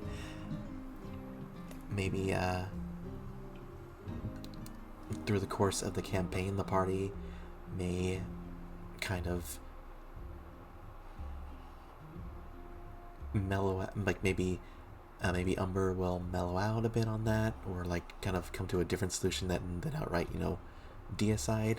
Maybe Umber goes crazy and the party just gets roped into the whole, like, hey, there's this kind of crazy snake lady that's about to blow up the fucking heaven, so we need to stop that, and that's just gonna make things even more complicated for June because, hey, I kind of know those coils personally, It's Yeah. Well, like, uh, right now, um, I am of the opinion that, like, uh, Umber is Umber is serious about her desire to um, take the gods down a peg. But at the same time, she is enough of a realist to realize how, like, incredibly tall of an order that is, um, which is something that the but when this finally comes up in game at some point, and this is no spoiler for June, but like the way that she structures essentially the organization that she is running is based off of her idea of the fact that she really wants to do that, but the idea of her, like, physically having the opportunity to punch a deity in the teeth is probably something that is outside of the bounds of what she ever really could even theoretically hope for. So she's aiming for a quote-unquote more down-to-earth method by which to, like, deal a decisive blow against an otherwise overwhelming opponent. And that will probably come out some in this next, like, upcoming session or two, since quite possibly Umber is going to make an appearance. So, like, that is something, though, that I've been, like, thinking about like what her kind of like what her other, like, goals and aspirations around that are.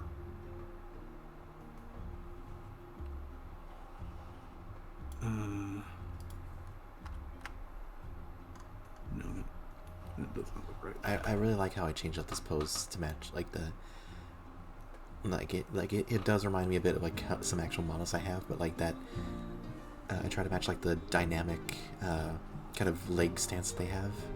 Mm-hmm. And it. Oh yeah, that looks real good. Mm-hmm. Just that slight tilt of the hips, that one foot a little bit more forward than the other one. Mm-hmm. Yeah, that really does sell that real good. That was a good choice.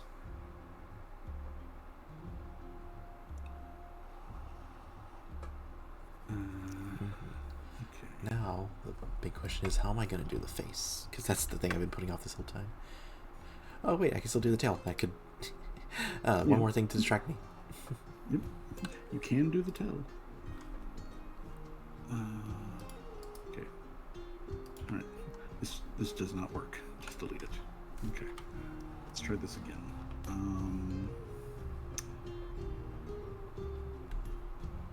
Trying to get the feet posed correctly here.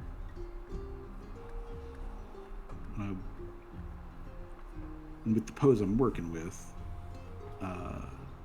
she's on her heels. So, like, her toes are lifted, heels planted firmly on the ground, and then she's, like butt pressed up against the wall or whatever, and then she's bent at the waist, leaning forward with her arms back to also touch the wall. And I'm trying to get the correct angle on these foot shapes.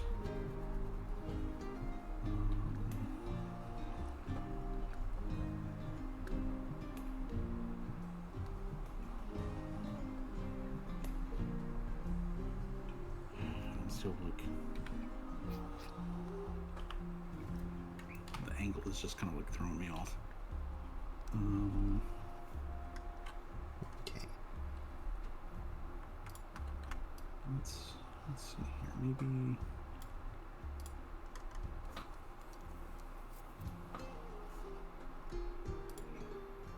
Okay, so here's. Okay, how am I gonna do this head? Let me check their profile, see if there's any.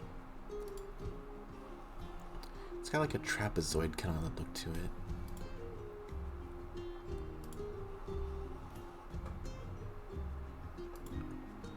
Okay, let's see.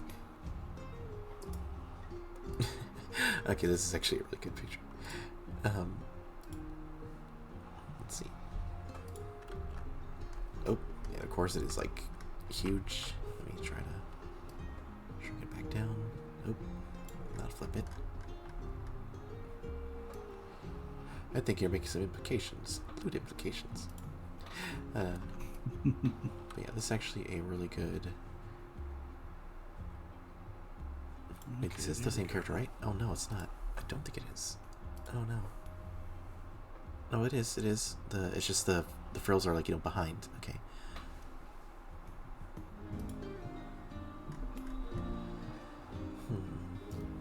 Yeah, the head is kind of just like a trapezoid with like some pointy bits that come off of it. If I remember correctly, they did do a like breakdown of the character's head shape.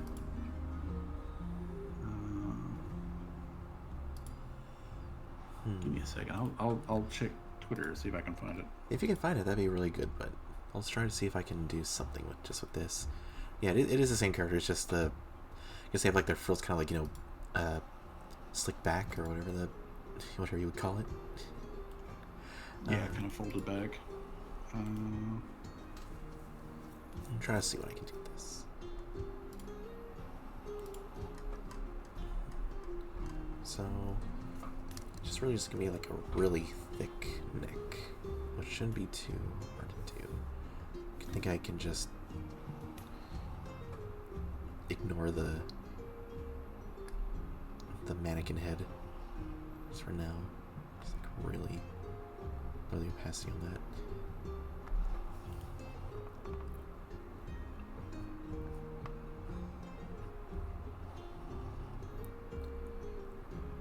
And it really is just kind of like a trapezoid.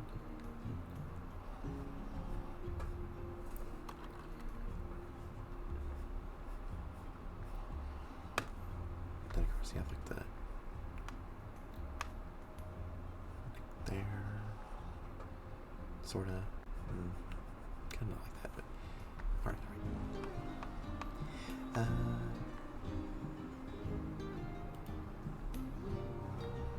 That's the thing, like, I mean, you can kind of keep the same shape, I guess. Let's see. Maybe a bit smaller, because their head is a bit small, actually, so at least compared to the rest of their body. So something more like this, maybe? Yeah, there we go. Okay, from there we can just kind of sculpt our way to the shape.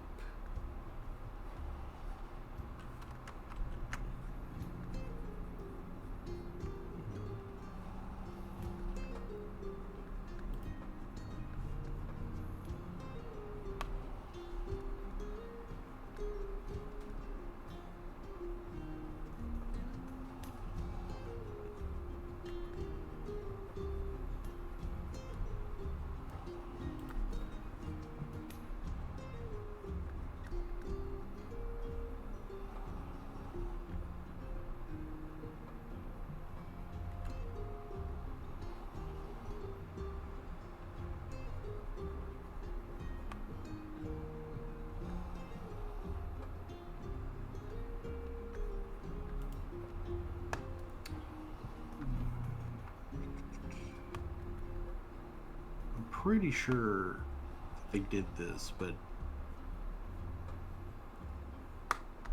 Have you lost post a shitload of art, so like, Yeah, that is true. They do post a shitload of art. Which again, like shitload of art. like I am impressed just like how fast, or like not fast, I mean, can't really speak for them, like, but just the amount of art they do, and just like not even just that they're OC, but like it's just really good quality art. Like, it's just really good yeah, quality art. it is just it's just across the board, really good quality stuff.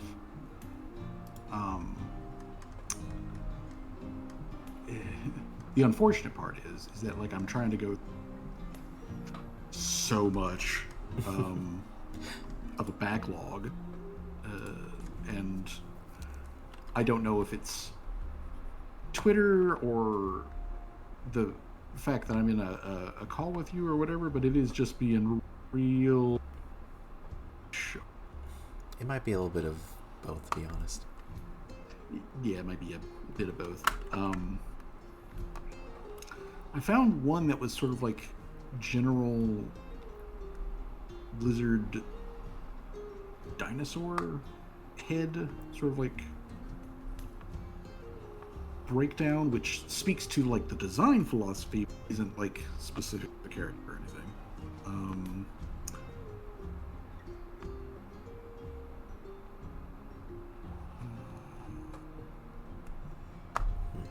Let's see. Oop.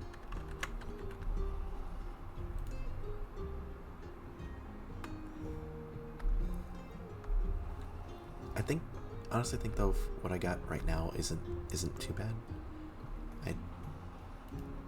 It's No, it's not. I think you're doing pretty dang good. Quite honestly. Okay, so here's another conceptually just like big open lizard mouth and a head, but not the actual like character.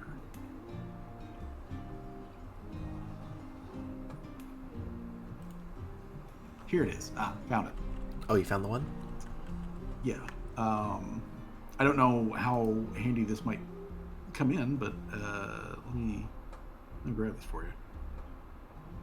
Let's see here. And then I'll just post that here into Discord. I'll check it out. Appreciate it. Yeah, I don't know if that'll be handy, but if nothing else, it will that show was you more or less some of what like I was- some of their design philosophy around it. Yeah. But yeah, it's kind of like a trapezoid wedge.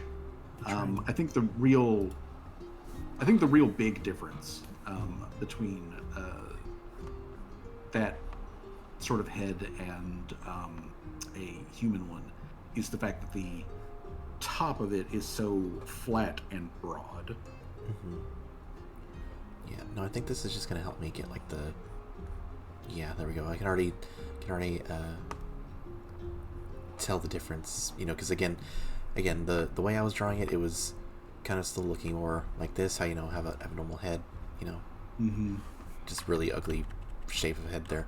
But what I really needed to do was more something like this, that's just to do the perspective, and I think that's gonna help me a lot better. We'll just call that first one a test run. Yeah. Which again, like it wasn't a bad head, I think I was just more. I think the problem was I was more copying this one over here, than actually, doing the right perspective and stuff. Which again, it's just I'm learning. The thing with Fairbanks that they've done, it's one, is literally their job, and two, like they do it like constantly, like it's daily for them, I think, at this point. I'm pretty sure that's practically the same situation with this artist. It's basically a daily thing. Yeah. That they do just simply as like their job. Yeah, and hopefully one day I can be in that position where I can have art be maybe not my main job, but like my second job instead of, something like DoorDash. Because holy Mm-hmm. hell, that is just that was what really was killing me this last week. Is just it was, I wouldn't call it soul crushing because honestly I do like doing DoorDash. I like cruising and driving around. Mm-hmm. Sometimes the tips suck, but it's neither here nor there. Sometimes I get really good tips. Some nights which are nice, but it's just doing just like uh, just waking up, going to work, and then going home, go to my dad's just to eat something, and then going to DoorDash and going that to like 11, 12 o'clock at night, and then like maybe having an hour just to unwind at the computer, and then going to bed, and then waking up, and it's you know could be argued that like, hey, that's just adult life, kind of suck it up, but it really does suck. Yeah, yeah, it really does suck. It's not It something. is. It's one of those things where, like, on one hand, yeah, that's adult life, you know, suck it up. But also, like, um, it really doesn't have to be that way, which is kind of the kind of the burning part of it is that it doesn't actually have to be that bad. It doesn't have to suck. Hmm. I think it's just the fact that I'm kind of in this um, hole that I'm in, like metaphorically and literally speaking. That, Hmm. like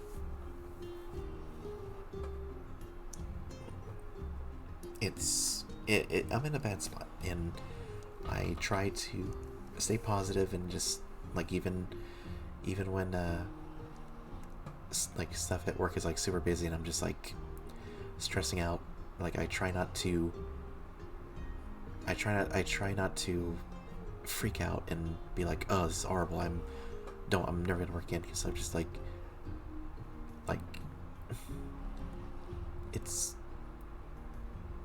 I just wish I could afford to do art as my job full time, or uh, I guess open a OnlyFans or a Fansly that certain other YouTubers can do, and that's like their bread and butter. And Hmm. it I don't have those kind of options, and that some people don't have Yeah, that. Some people don't have that opportunity. Like as much as I wish to be, I don't think I'll ever be a pretty girl that you know can have just things thrown at her like some other. that's quitters talk. And you are far too beautiful to be a. Um, but I Well, mean, yeah, thank you. I know, I know the feeling. I really do. Um, but hey, um, as as an older person, who's had some worldly experience at this point, um, I can at least tell you that unless there is a total utter collapse of civilization, it does get better. It is unfortunate that I have to like Mhm. put that qualifier on there. Hi, Shadow. But hey, Shadow. But yeah, the it will get better. It's gonna suck first, which is yeah, but it does get better. It does warm up. Um, you do at some point finally get things together and start getting um, quote unquote, you start getting your shit together. Um, and it is one of those things that you will always think that, like, man, I should have gotten this done so much sooner than I did. Like that is a thought that will like plague you. Um, but that is that's just your anxiety. Um, And I got that in spades. Don't we all? But yeah, that's your anxiety talking. That's not honest. You know, that's not the truth of it. Um, so the best advice that I could ever possibly give you is don't give up, because it will get better. Things will improve. Um, they just require the time to do so. And I really do wish, honestly, that I could give you like a solid friggin' timeline, and a plan on how to like get there sooner rather than later. But that is, unfortunately, again, just as a factor of life, a thing that we all kind of have to muddle through at our own pace. Mm-hmm. Okay, that all said, to jump onto something a bit more upbeat, I think I've got this pose down that I want to do. Let me. I. Maybe the markings will probably make this look a bit better, but I think this looks good. What do you think? Oh yeah, I think that's really good. Oh, you know what I think it is? It's the chin. I need to make the chin a little bit bigger. I think that's what's. I mean, you do you, but what I would also probably do here is I would the neck thinner up to where his like at the head, like the width where it is, meaning the shoulders, yes, but like thinner at the head to give it a bit more of a taper. Oh yeah, there we go. And then just so I have the little spikes, kind of. Yeah, That looks good. That looks good. Even if it's not like, a 1-to-1 of, the himbo lizard, it's still a good lizard, it is still a very good lizard. But I think I got kind of like you always say, like I get the main ideas across, like the big boobs and the slutty waist, like that's still that apparent in this token. Okay, let's see if I can. Love a lizard with a slutty waist.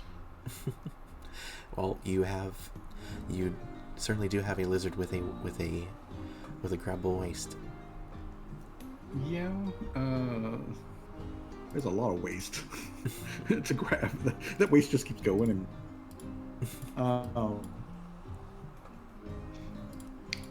actually, the other day while I was working on something, I was thinking about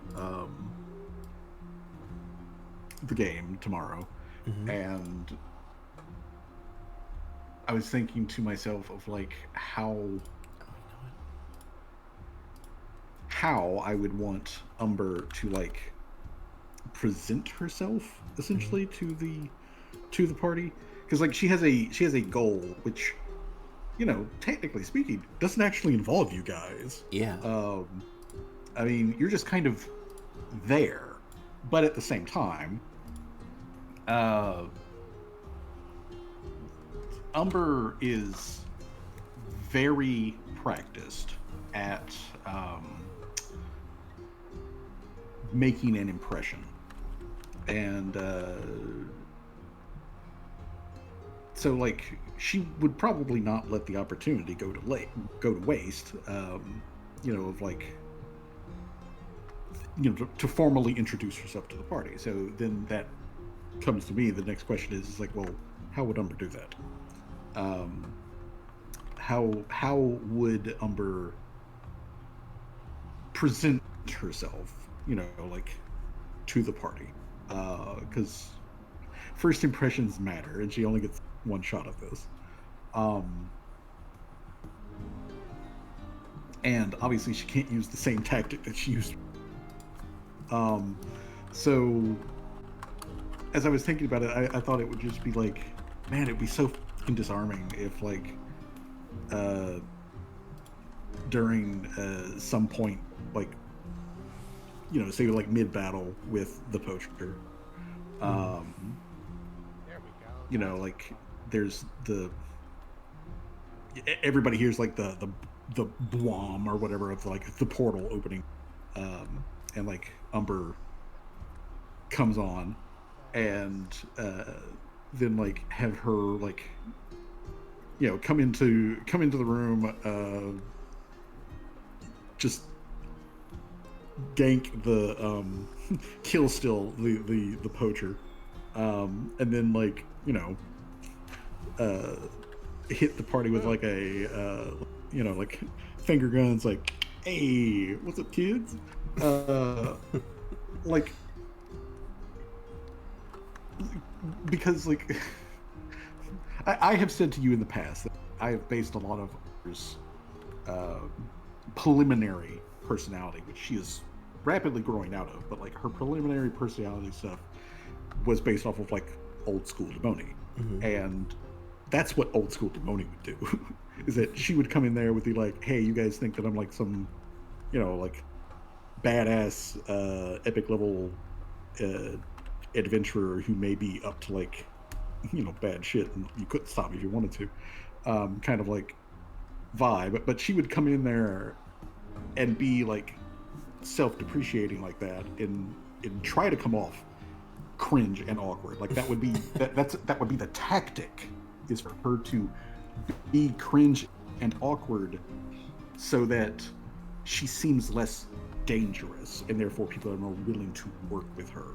Yeah, and I 100% am for still keeping that aspects of like the old school Demoni that like you mentioned, but I will just say be cautious about the whole kill steal part, because that could rub the players the wrong way. But yeah. I do want to make sure that the party feels like they are achieving something, like they are doing something, that they are having an impact. The poacher, I'll go ahead and tell you, I'm a little bit concerned with that sort of combat, because the poacher is a big dude who he's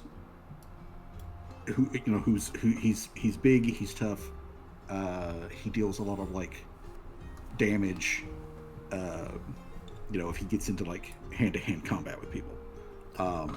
So if he comes in there swinging, he could really fuck the party up essentially in like a couple of good swings. And so like when I was looking at his stat block, which his stat block, what I'm using for him is I actually dumbed down a pre-existing stat block that I found that was basically exactly what I wanted for the poacher. And then like I actually like cranked down his like numbers ever so slightly.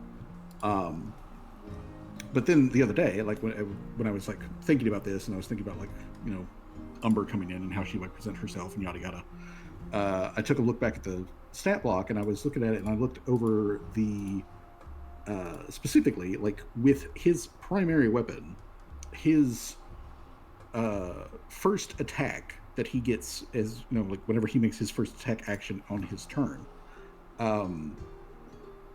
his bonus is so high that I'm pretty sure he crits on anybody he hits in the party if the D20 dice rolls higher than 10.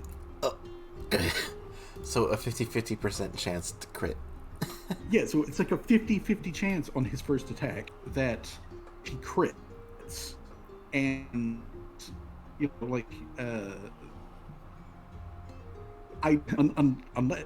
the party is reasonably close to, or if whoever he hits is reasonably to full hit points, I don't think that'll kill you. But if you're not at reasonably full hit points, it may very well just down you in a single go. And I believe the worst AC currently in the party is Callie. I think Callie has like a 19. And he can't miss her. He physically cannot can. miss her Yeah. because he hits her AC on a 1. Yeah. If it isn't, if it isn't, if her AC is a 19, which I think it is. I haven't checked within. Yeah. No, that is like to definitely know. But yeah, I was looking at that the other day, and I was like, I think I need to dumb this down a little bit more. no. Keep it daily. Keep make it like a challenge. Like Oh, I mean, he is supposed to be a challenge. He is definitely supposed to be a challenge. What I don't want him to be, though, is I don't want him to be a unsatisfying party wipe. But when I did, get you. but when I did look back over him, um, I did think to myself, okay, if the party goes down, uh, what's the play then? If the party goes down, what do I do at that point? So we'll see how that plays out. But yeah, I what I did though do is I went back to check my math to make sure that I wasn't like really screwing something up in the poacher's build in the first place, and everything checked out like it was supposed to. And I was looking around for like some good options for what I might want to do to just make it ever so slightly less tilted in his direction. And there is a template that you can adjust stat blocks with in Pathfinder, where they've got a like what is presented to you like with the standard stat block is the like standard for that particular creature or bad guy or whatever, and then you can apply either a elite stat template to it, which then makes it a little bit tougher, or you can put a weak template on it, which makes it ever so slightly weaker. I get you. And so like and it's not like a big change. It really is just a small little subtle thing. But I have seen in this game where a +1 or a -1 can swing something in a wildly. Yeah. So so I was looking at that, and so like in the back of my mind, what I made a little note in my notes for this, but in the back of my mind I was thinking, okay, I'm going to run him as standard, but if I feel like things are really turning against the party, like maybe just the dice, want to fuck with us that day, what I'll do is I'll just turn on the weak template on him just to make him a wee bit like soft, so it's less of a steamroll. Yeah. But like he's going to be a hard fight. Also, sorry it took so long, Starson. Here, just switch. There you go. I hope you're still here, Starson. I'm sorry. We're just in the middle of a conversation about the D&D, the Pathfinder game tomorrow. How are you, Starson? How are you, Shadow? It's good to see you. We're just doing some tokens, like a bit of partially just relaxing, just having a good time, partially to just get some practice in. And no worries, I got my nose in a match game. Oh, how's it going? Guess it's arena, right? Yeah, I'm really upset at myself more than anything that I kind of went to my old ways, I guess, about getting super tilted at card games and stuff like that with arena. It just it just frustrates me in games not being quote unquote allowed to play just because people are either playing decks that like have such I got a new nasty combo I made. Oh no. But what's called like control, like where it's like literally just nothing but like deleting your stuff or like countering the stuff you play, like physically, like in Magic, Magic Gathering. If you To counter a spell is to literally like say no, like negate, you know. And or what like a lot of at least in Arena, a lot of they would do is like pacify spells, which would basically be like or stun, like literally stun counters, or basically that creature is useless, like you can't use it to attack, block, or do anything, you know. It's like, it's just like, well, shoot, like I would just get so upset and mad because like I want to play the game and I'm not like, my opponent is literally not allowing me to play the game. It's just like getting like match after match just playing the exact same 2-3 decks that just all boil down to that same strategy. I'd get frustrated, and you know, I vented and got angry and enough about it, you know, and I just listened to my friends and uninstalled it, you know. And I'm better for it. You tilt really bad about interaction. I think that was the healthy choice. Yeah. I think what really, like, kind of, I wouldn't say like traumatized me about it is like, I just remember being like this little kid at a tournament at a local, well, I say little kid, I think it was like in like a freshman in high school, maybe sophomore. But like, I played against an opponent that literally had nothing but counter spells and pacify spells. And I was playing like a green-red aggro, you know. I managed to get them down to literally 1 life point. So like literally anything that just poked them, they would die, you know. But by then, they had, you know,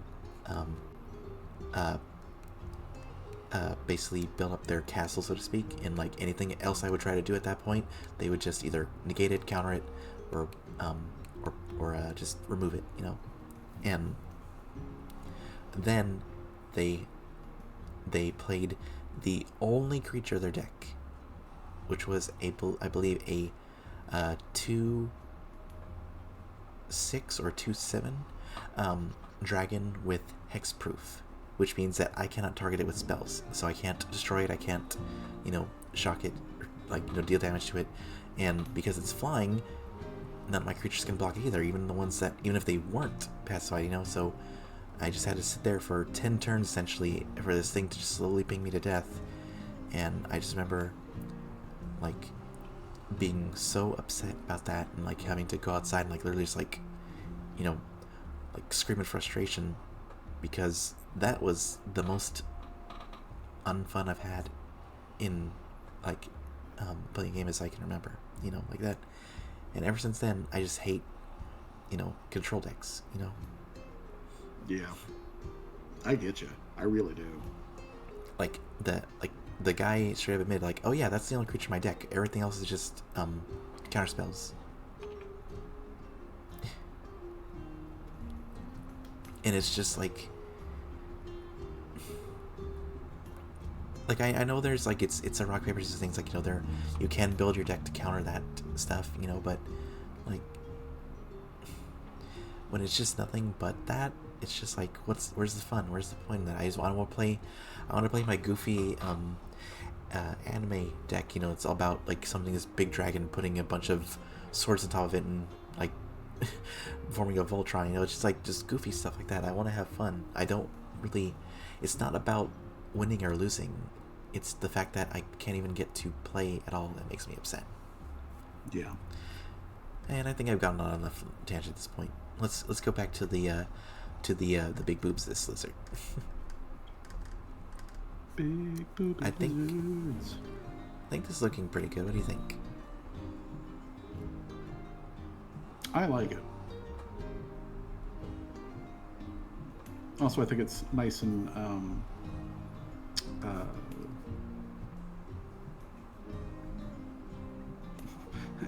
it's nice and appropriate that, like, as you're like drawing that in,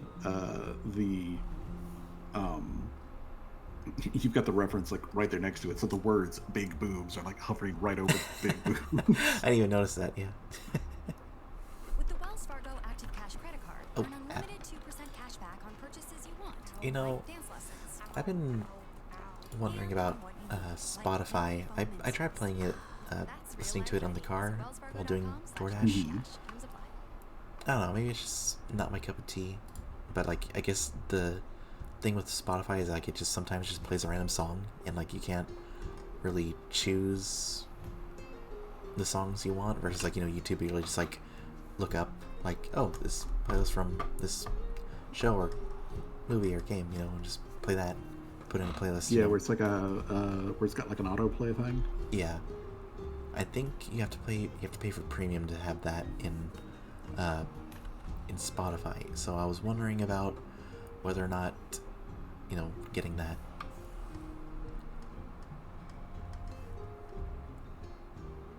Well, I know that because SoundCloud does that same sort of thing, where occasionally I'll, you know, hit play on something that's on my likes list, and then it will,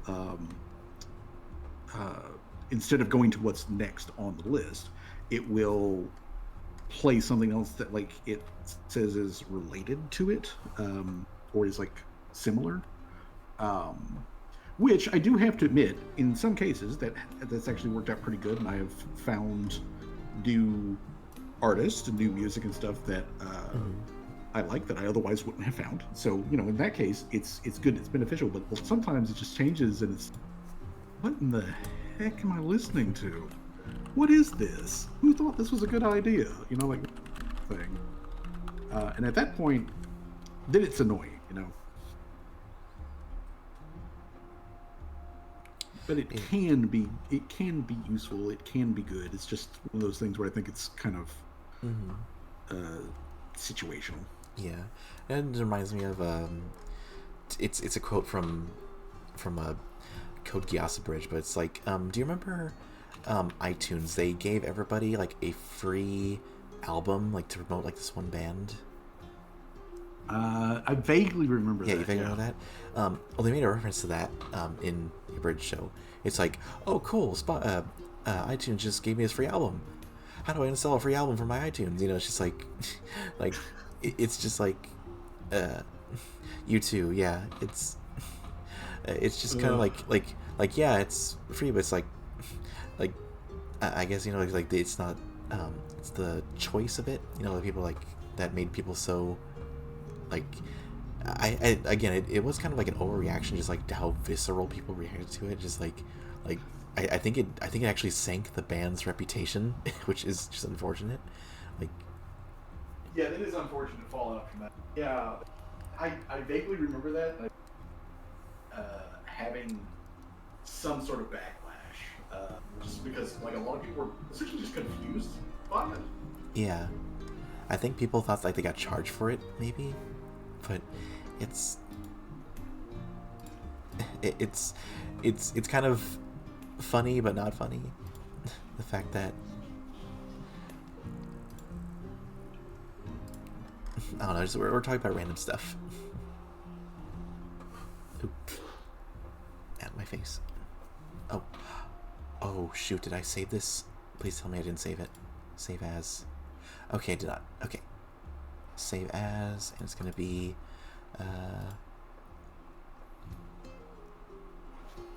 LLUIS. Okay. US.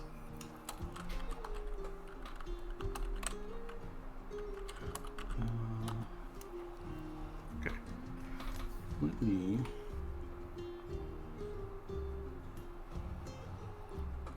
For real though, this token. Like, even I kind of get, like, I just, like, I guess, like, I look away and I look back and I just, like, kind of see the whole thing in, especially next to the like, you know, the reference, and I just, like, like, I'm not, tricking myself off here, but, like, I just, like, wow, I drew this, you know, like. You know, sometimes you should jerk yourself off, because, like, it's fun. But yeah, I know exactly what you mean, because there's plenty of times I will, you know, look at something that I've, you know, just been working on for a bit and think to myself, like, dang, that looks real good. I made that. You know, and there's like, there's some little leftover piece of high school that's still floating around in my brain that's like, well, shit, that's really impressive. So like, it's always good when you can take a look at your own work and be like, I really like what I see here. I like what I have done. I like what I have achieved, and I am impressed with myself.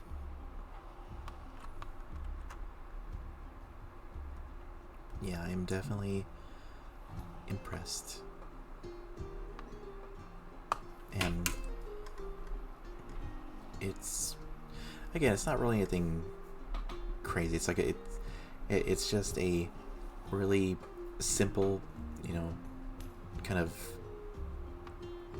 isometric game piece. If they even, I don't think that the people I draw these for are gonna use them, but it's just more like, hey, I did this thing, Yeah. and that's cool that you did that thing.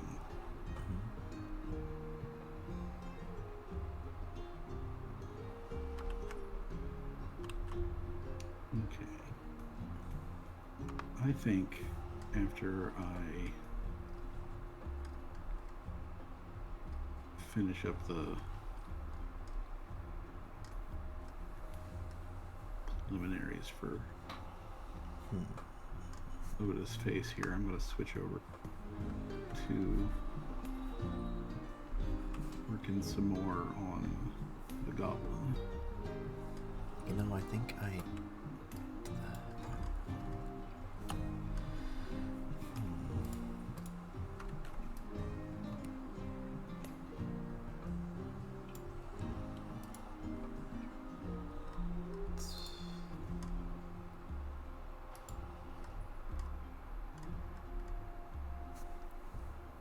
it's definitely the arms. I think I just did them too. Yeah, I definitely did them too. What do you call it? High or like long. Like they're. It's kind of like I was saying about like them leaning back. I think I just did them. Like how stick figure, you have just like that. Mm-hmm. Then like if you actually,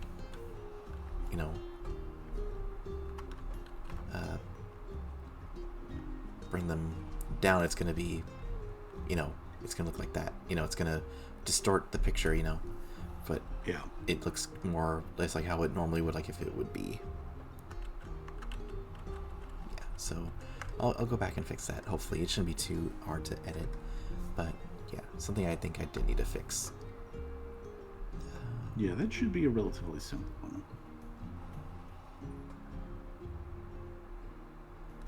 And again, I really don't need to each individual like fingers and claws. They don't need to be perfect. I just need to, as long as they look good, as long as they look the part, it's. Yeah.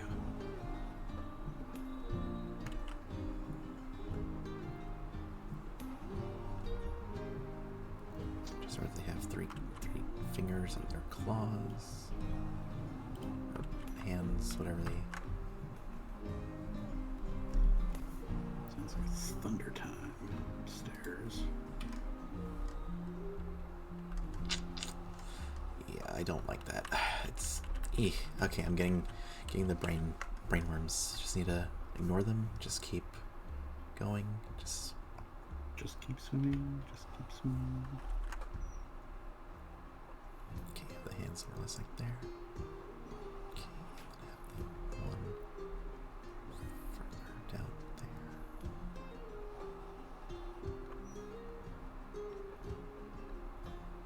there. Yeah, there we go. Again, I'm just copying I'm really just essentially copying the reference, but it's it is what it is. It's not. Do what you gotta do.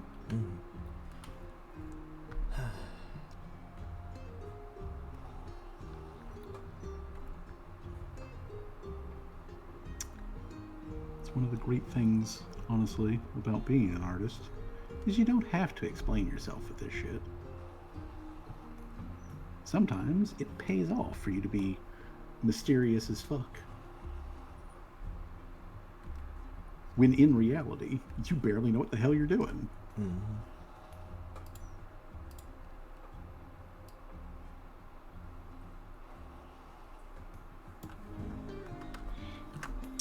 Okay, I think I can say that this is otherwise ready. Yeah, that looks sleek's better. Oh yeah. Okay, now I can turn off the ruler.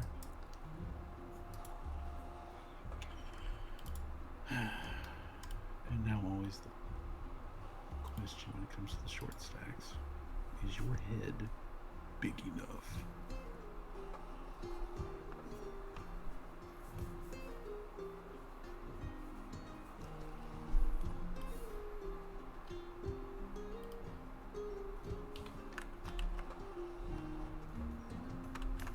Actually, I don't want to put it back on real quick.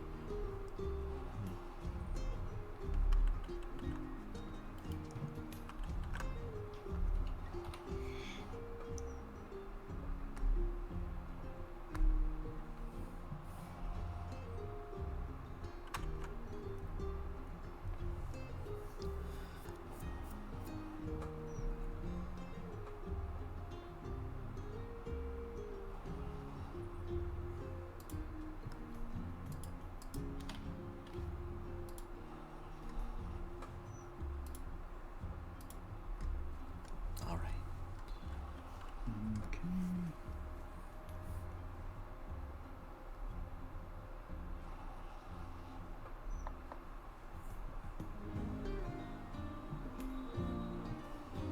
Okay. Okay.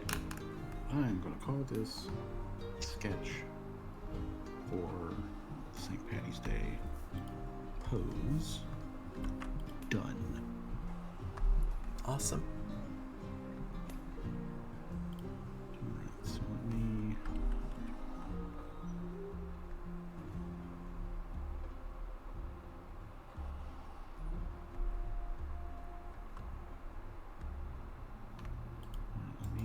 merge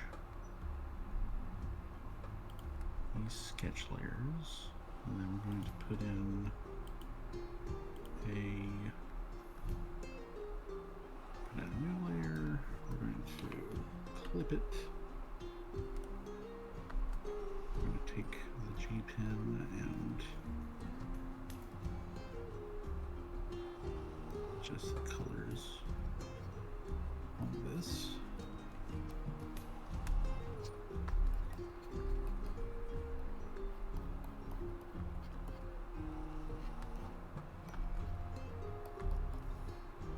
There we go. All right, and then we merge. I'm sorry the commentary for everybody watching isn't like, super in depth. We're both in our own little Yeah. spaces at the moment, doing technical art BS.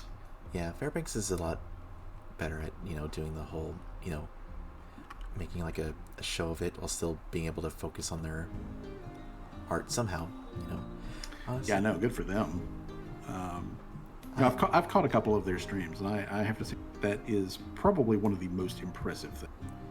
Yeah, that's something that I have seen is just how they are able to focus on multiple things at once. And I get the feeling that probably Fairbanks would be one of the first people to immediately claim otherwise, that they are not good at it.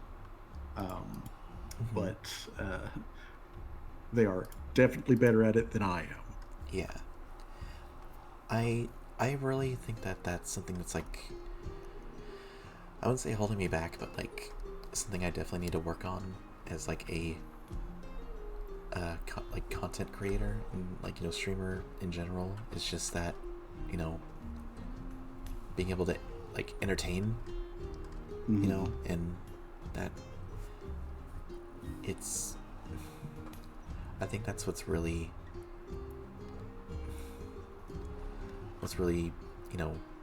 the ceiling I need to break to, if I really want to make this a, career, like a platform or whatever, like it's something I want to work on, and I just don't know. It's like, what's that saying? Like, it's not something you learn, something you're born with.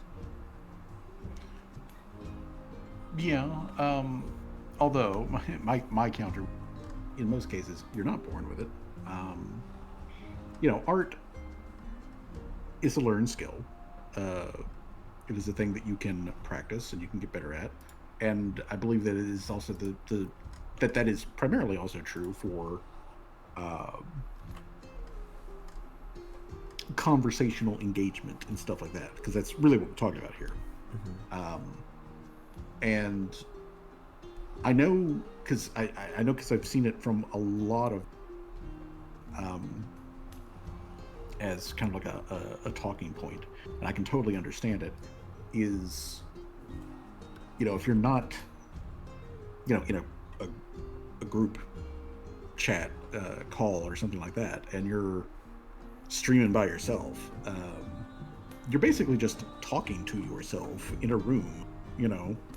There's not really a Face. live conversation going face on, because you can address chat, collectively like they are another person, but unless you're set up to do so, which isn't easy, but if you're set up to do so, like the people in chat can do the text to speech like thing if you've got that set up. Plus, also if you're a streamer that you pull in consistent audience, even if that audience is only like 5 or 6 people, but you like pull in 5 or 6 people relatively consistently, then you can have kind of a conversation going on. But sometimes you're just kind of by yourself and you have to spit something out. And maybe you don't technically have to, but it definitely feels like you're supposed to. Yeah, definitely. Let me take a quick screen grab of this, and I will post it in Discord as you can see the pose that I'm going to use for the St. Patty's Day thing. Oop, I'm curious to see. I feel like any of them are like cat paws and lizard talons. If I get a bit more of a... Oh yeah, there we go. That helps sell it a bit more. There we go. And let's see. Yeah, make the skin tighter. Oh, that's really good. That is adorable. Yeah. When I was working on the torso, even before I started like putting in, shapes for the stomach and stuff like that, I was looking at it and going like, this isn't a torso. This isn't a person. This is some blob shape that, like is supposed to be a torso, but it does not read like a torso. But I just kept slapping at it until eventually it looked like something. And now, I think that's going to be really cute, especially when I've gotten the outfit and everything on her. Yeah, that's gonna look really great. I can already tell.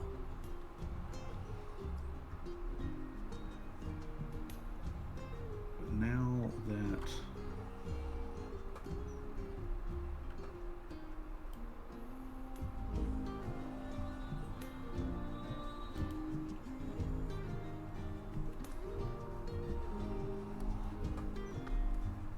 that I've got that down, though, now I can switch gears back over to Valve and start figuring out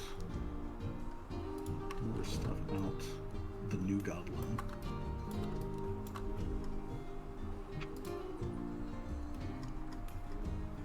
And I have to keep in mind for myself that while I keep using the she is a anti-Oda. Oh yeah, I remember you saying that. Yeah, she's only an anti-Oda in that some of her design philosophy is to contrast with Oda. She is not like morally Yeah, like anti-Oda. she's not like kind of the Nega Oda. Yeah, she's not. She's not like Nega Oda. Umber is much more the Nega Oda. Umber is built to like counter essentially Oda in practically every single direction. And I was thinking about it when I was starting to think about some of the for Valve and the whole like, you know, comparable to Oda, but not comparable to Umber, but also not the same. And one of the things that came up was I was thinking about her pyrokinesis powers, and because like the mirroring that goes on between Oda and Umber is that Oda is blessed by, you know, the god that she follows, that just, you know, saw her do an impressive feat and was just like, hey yo, that's my shit, and just like, you know, put blessing on Oda and like turned her from a reasonably you know, regular woman into a even more impressive woman that has like the ability to like call on like godly powers and stuff like that. So she's blessed, and then on the opposite end of that spectrum is Umber, who is struggling underneath the curse of being of not only just being a Lamia, but is also cursed as a sort of like mutant hybrid kind of like thing. So even the other Lamia, who are already not down very much, you know, socially speaking, even with other Lamia, She's really an don't outcast. like her. Yeah, she is not she's not popular amongst the other Lamia. And the only reason that like her and the serpent folk like work together is because she knows how to manipulate the serpent folk, and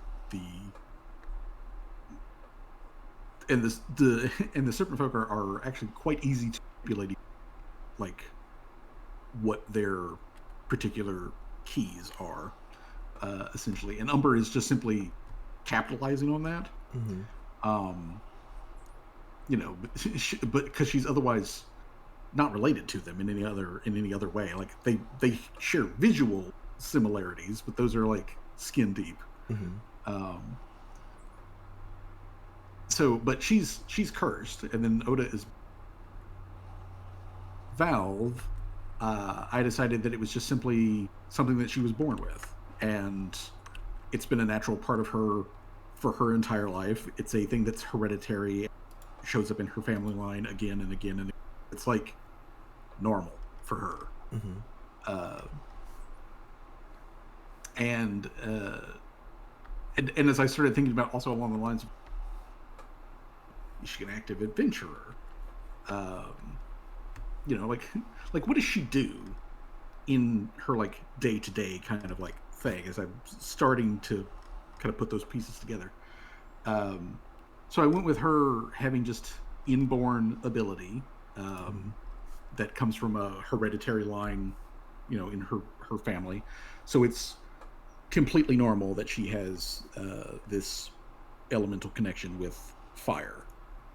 Goblins themselves are also generally associated with fire, especially in Pathfinder specifically. So again, it's completely normal for her to be able to do that. So it's not a aura curse. It's just her third invisible arm that's made out of fire. Yeah. So that I wanted to have apply no importance to it whatsoever, one way or the other. Again, as a sort of like contrast, that it's just a natural thing that she can do, and she's, generally proud to like be able to flex and like show off her strength and her control. But I kind of want to use the sort of like it's a trope that you see in a anime where you've got usually the protagonist is introduced to whatever the power system is in the setting, and they've got to work like twice as hard as everybody else to like get caught up. And then there's and then there's usually the like sort of like rival character who's just naturally good at it, and they never have to like study hard or work or anything like that. They're just really good at it to just, for shits and giggles or whatever. And that's kind of the vibe that I get of Val. So like she doesn't apply any sort of like specialness to her ability. It's completely friggin' normal for her, and everyone around her also expects this to be normal. And then her strength and her ability at controlling fire and whatnot is, again, nothing special. It's kind of like a no duh. She is the end of a long, a family of goblins that has this ability over and over. So, like it makes sort of like sense that she would be the most refined version of that. Yeah. So again, it's like a no duh kind of like thing. She doesn't have to struggle, to like learn control or anything like that. It comes naturally to her. She's like a fish to water, except she's a goblin. Kind of like deal. And so that's been sort of the way that I've been thinking about her, as a way that she contrasts with Oda. And then of course there's the other aspects of, like mentioned earlier, the all of the questions that got spawned out of just simply of sex work. Like some other stuff that came out of that is and I know that this doesn't come across a lot in the artwork that I have made for Oda. This is more like side lore stuff. Like it's definitely in the stuff that I've written. But if you're just looking at purely from the artwork perspective, you don't see this a lot. But Oda is not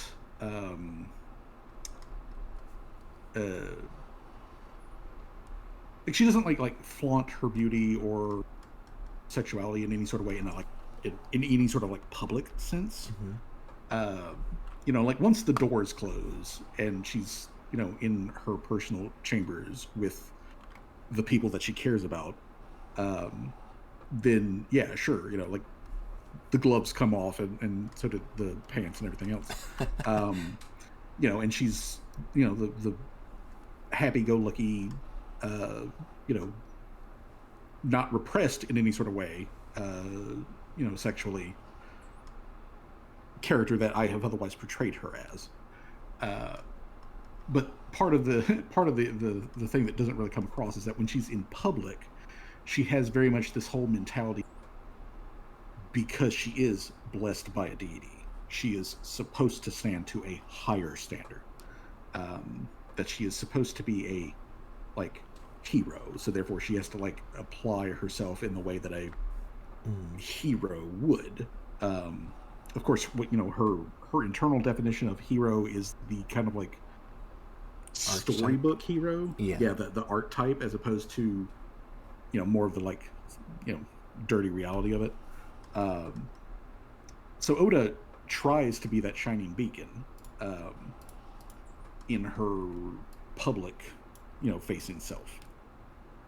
Whereas on the other hand, Valve, uh, she is, well, first of all, she's an active sex worker. She is not at all. Uh, she has no problem, or quote unquote, has no shame. When it comes to like using her charms or her looks to like to get her way or to like get herself into and out of trouble. Um, she has no problem with like telling any random person at the bar that she's DTF. that she's DTF, and she's DTF with like him and her and that, and like all that sort of stuff. Like she's okay with that, and she's okay with everybody knowing that. Like that is not a problem for her. If anything, that's actually kind of her marketing herself, for the profession. So yeah, that's just kind of like one of the other little like, counters in between them is that Val is, and I'm probably gonna, her name is Valve, but I'm probably just gonna end up calling her Val. That she's open about her sexuality and about her preferences, which I don't know what her preferences actually are quite yet, but like she's clear and open about it, whereas Oda's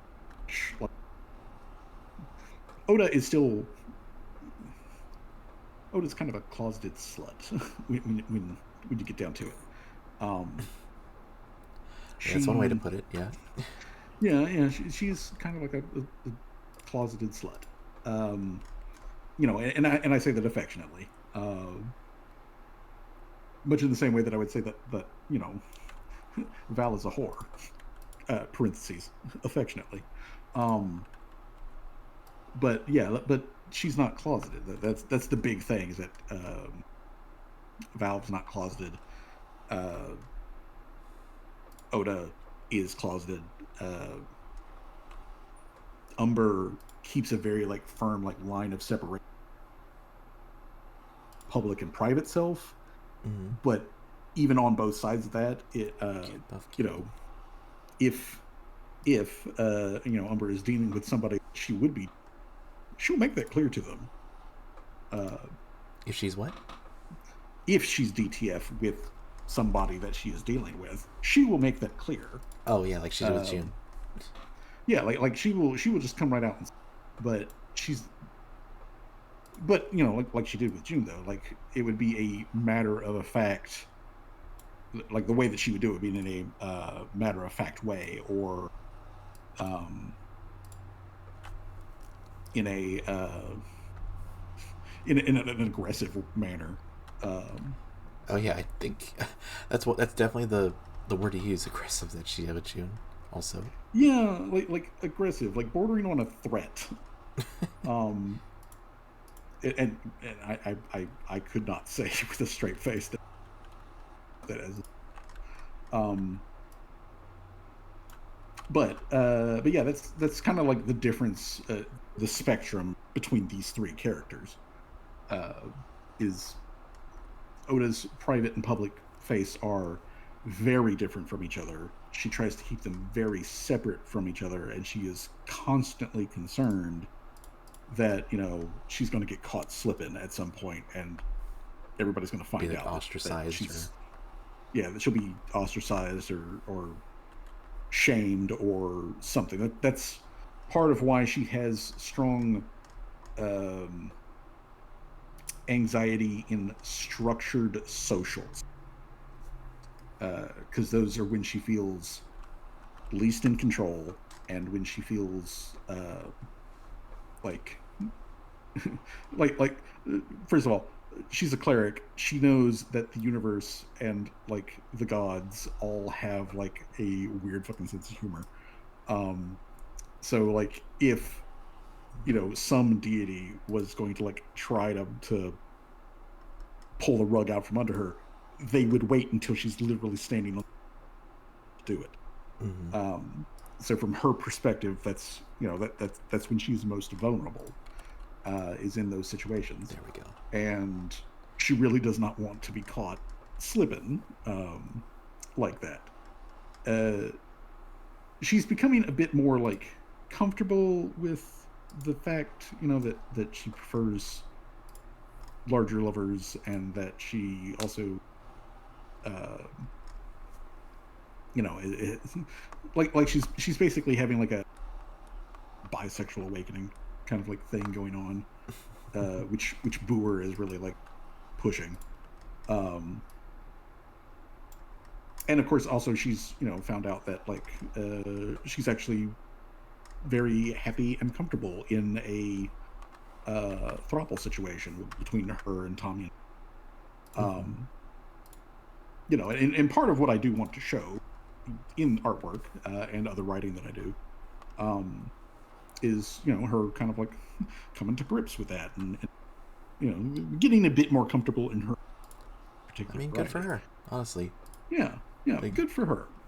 But the contrast is that Val is already like 10 blocks ahead of her in that particular, in that particular vector. Val is already down the friggin' street. She's singing at the top of her lungs. So, again, I'm just trying to like contrast these characters together. I want Umber and Oda to be opposites of each other, and I do want them to be, should they ever come within, should they ever be in the same room, they would be like, like it would be like on site between them of just like, bitch, you're going down. But on the other hand, what I want between Oda and Valve is I want Valve to be kind of like the funhouse mirror of Oda. I want I want her to show contrast and a like sort of a I guess kind of like a what if sort of version of Oda. If things had gone different in, I guess it's sort of like the vibe that I'm hunting for. Let's see here. Okay, I'm at a... I'm trying to do the colors here, but... Let's get dark purple. I guess that could work. Let's see. Hopefully this doesn't look too bad. Alright. Let's give it a shot.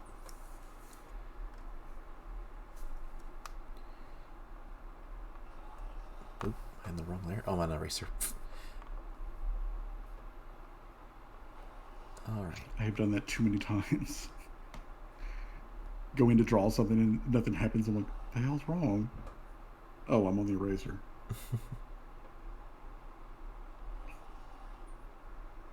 Those tool icons look so similar when you're only like, if you're not looking directly at them, they look practically the same. Mm-hmm.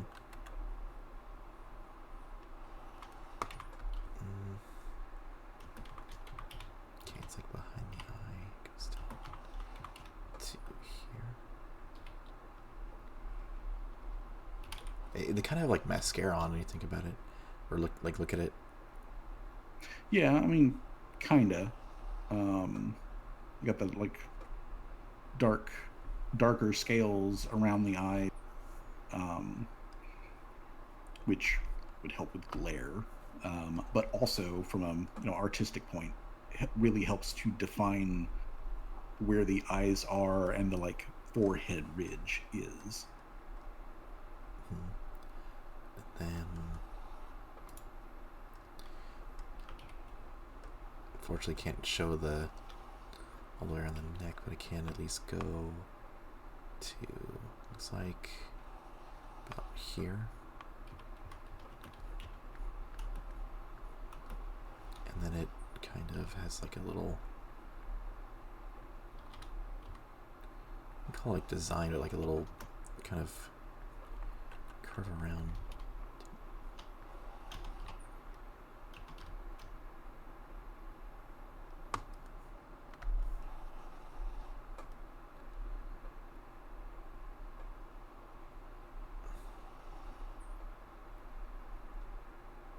in like little dots.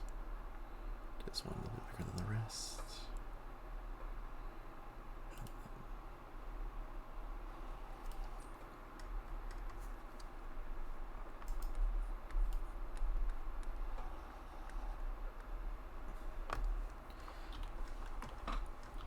And then from the side of the chest here, got like a little stripe running down the side, and then that's where things kind of separate. So let me turn that off. This one's going to be a little bigger as it's closer to the camera, and then there's going to be down lizard man. Yeah, it's a lizard, that's for sure. But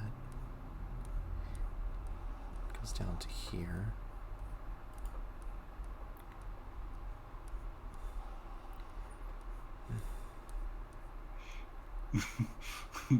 Ooh. Oh boy. What's wrong? Yeah, I just saw a meme. The memes.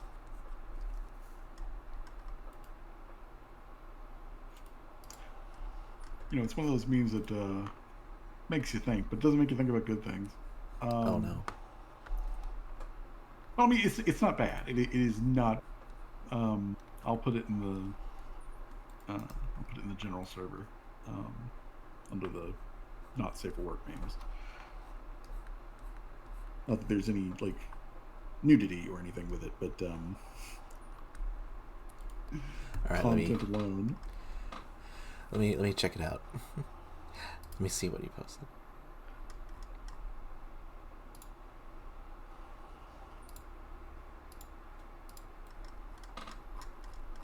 Scroll all the way down.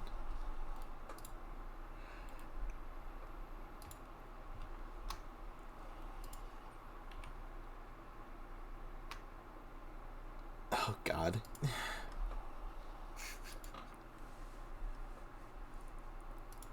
Honestly, like, Menagerie and them were talking about that, and it just made me a little bit uncomfortable on stream. But I don't judge the lifestyle, I guess you could say. It's just Yeah, it's just imagine walking down the street and just like spotting that on the side of the road, or like, in the drainage ditch or something. Like, it's just one of those things that immediately sends your mind whirling on the, like, how in the hell did that end up there? mm-hmm. When it's probably like as simple as it fell out of somebody's pocket. That's probably the actual answer, but like all of the other Their possibilities are just wild.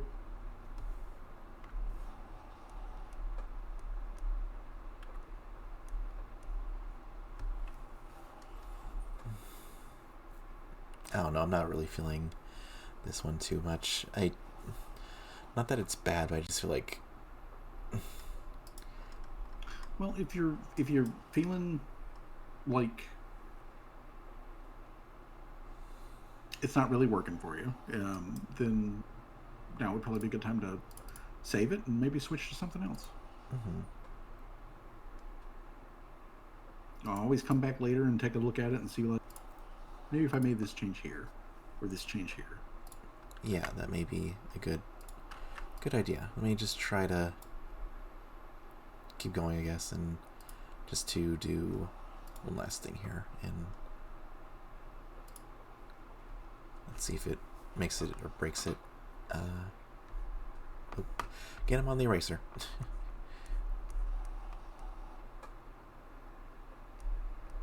Let's see.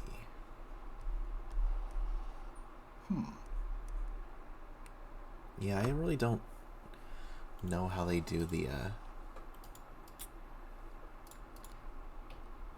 how they're really doing it with their, I think it's like white, but it's like a pure white on the thing, but other times like it's just all gray.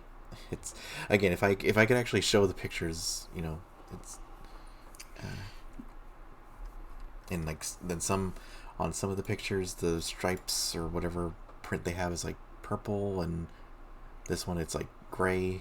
It's Yeah, there's and this one is green. It's like I think the actual like colors for the character is like primarily like white and then like a dark, I want to say like green brown actually for like a lot of the striping colors, and then there's red on the frill on the back, but otherwise it's like a lot of like blue white that makes up their like primary color. Yeah. And then of course you got like the really almost neon blue skink tail and like the inside of their mouth, which I think is a like wonderful color choice. It really does actually work very well. When I was when I was doing Umber, I kind of thought about that myself. But is can I show this on Twitch? I don't know, or know if I can, but it's technically safe for work, but just to really illustrate the the colors, at least the difference in colors I was talking about is Gotta be really careful how I show this here, but but you can see what I mean, right? Like how in this one it's kind of like a gray, maybe like kind of like a greenish tint, and then like this one, even this one too, it's like a purple, it's like a yeah. I don't really know what I want to. Wrong one. Yeah, let me color pick this one. Yeah, it's like a brown, kind of like a grayish. Actually, it does have a little bit of purple in it.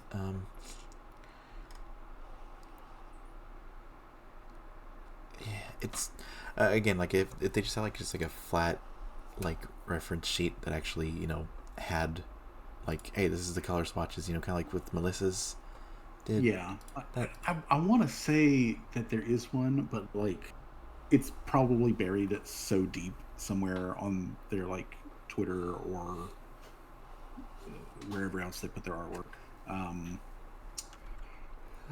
Yeah, you know what? I think what I'm gonna do is honestly just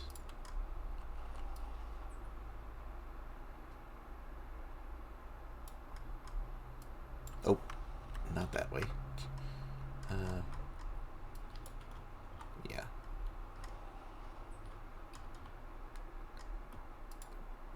There we go.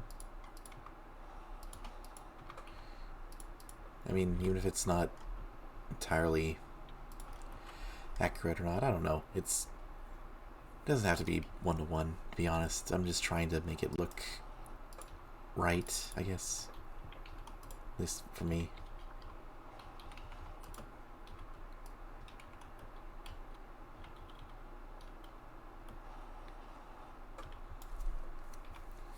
I'm trying to figure out how to do the head too. Let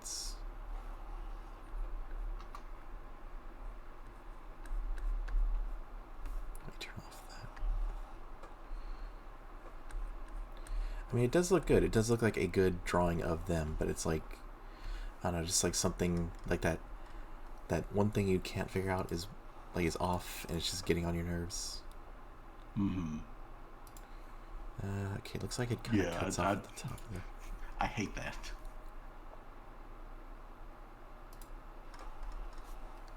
Looks like it does kind of cut off at the top of the head here. So let me see if I can do it like this.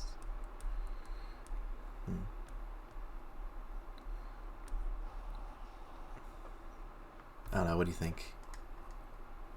I think that looks good. I mean, just as an an example of like the character and everything like that, I think you have successfully captured everything.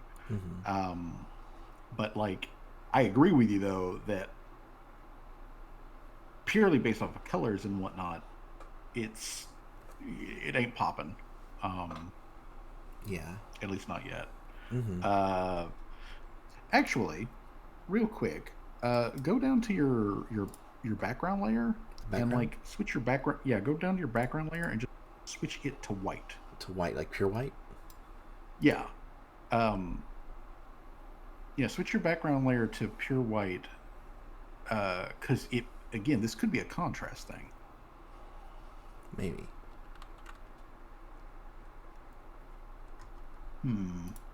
Not really.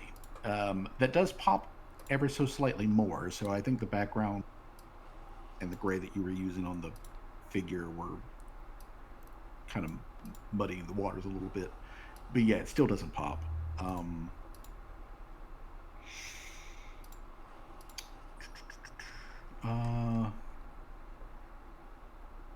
I don't know. It like I said before, it may be the best.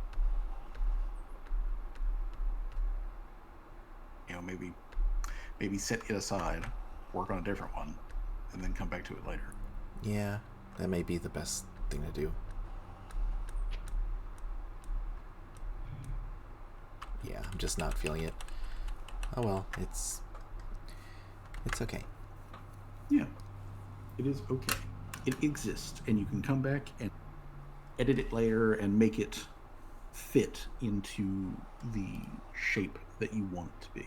Yeah, it's just like again, it's not like I think what it is that like the artist Lewis whatever the thing is like they don't really have like one specific thing, like how even in just one picture I'm looking at, like they're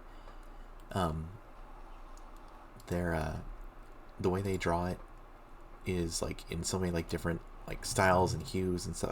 Like it's just more like they have like a color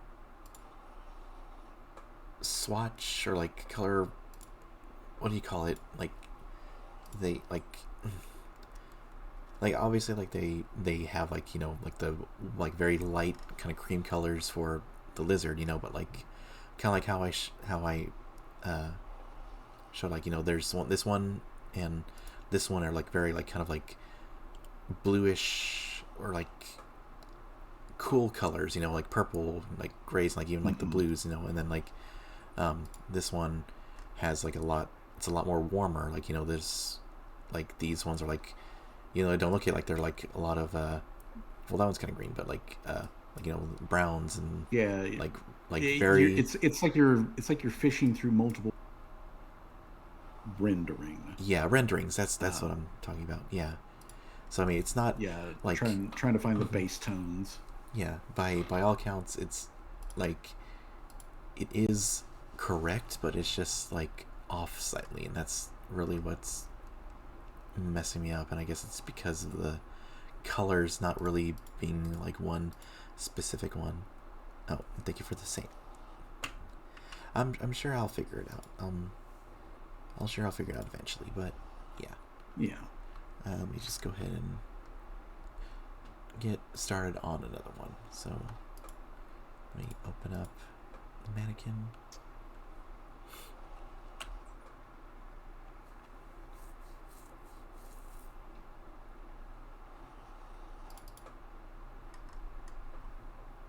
And I'm actually going to be doing Shog Mommy now, so let's see how that pans out. So, and I'll go ahead and also put this into copy image. Discord, because since I still had their Twitter open, I looked through their tab for something. Yeah, and sometimes they have like those really like we call like a red or like a brown like frills the back, and sometimes they don't, and it's like it does kind of make it a little hard to like, you know, pinpoint a specific. Yeah, I mean, very much so. But that one there though has extremely limited rendering, so I think that's probably going to be one of the closest that you could color pick and get quote unquote like the true colors. Yeah, so click this layer. And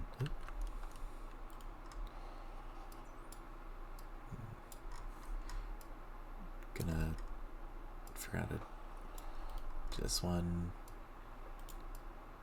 There we go. So this one shouldn't be too, I guess you could say, like complicated as, you know, that one. You know, it's always the ones that, like, you know, look simple that are always sort of like the pain to draw, because, like, you know, if like you get like one thing slightly off, it just throws off everything else. Yeah.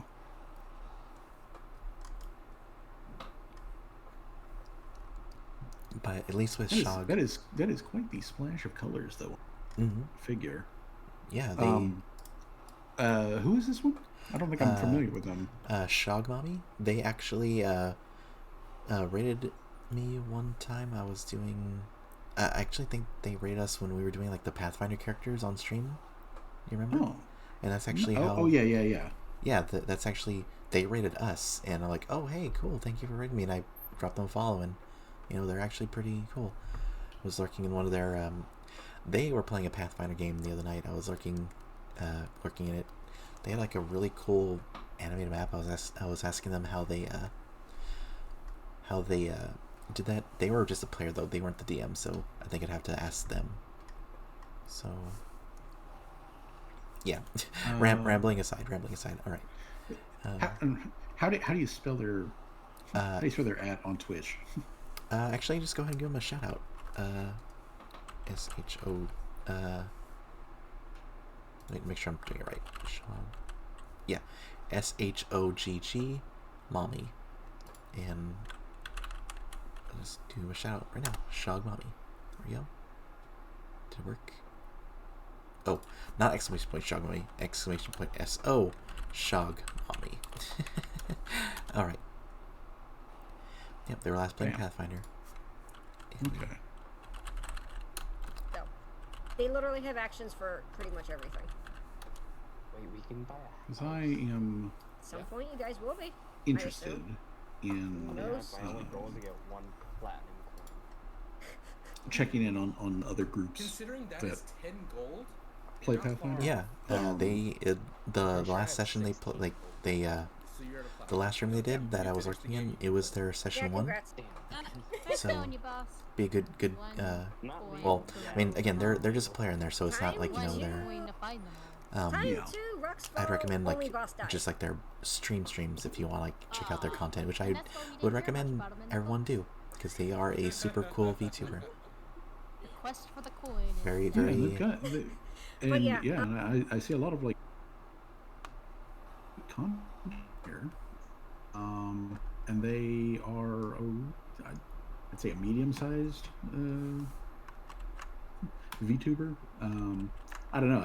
At 1.3K followers, where does that put them in the hierarchy? Because obviously there are some that are like so incredibly high up, it's impossible to chase that down. But like for the real meat and potatoes of the entire, like, you know, community, yeah, it's where does that kind of put them? I want to say that puts them middle-ish. I don't know, honestly. I'm not even a fish in the pond, or like I'm like a plankton in the water. Like, really, I mean, even having 233 followers right now, that is beyond impressive for me, at least, you know, which I know is, you know, nothing in the grand scheme of things. You know, like, I think there's some streamers that get like 233 followers a day, you know. But Well, yeah, and I mean, they are the outliers. You know, when you get down to it, they are the far outliers. They are off of the curve. But I do kind of wonder about the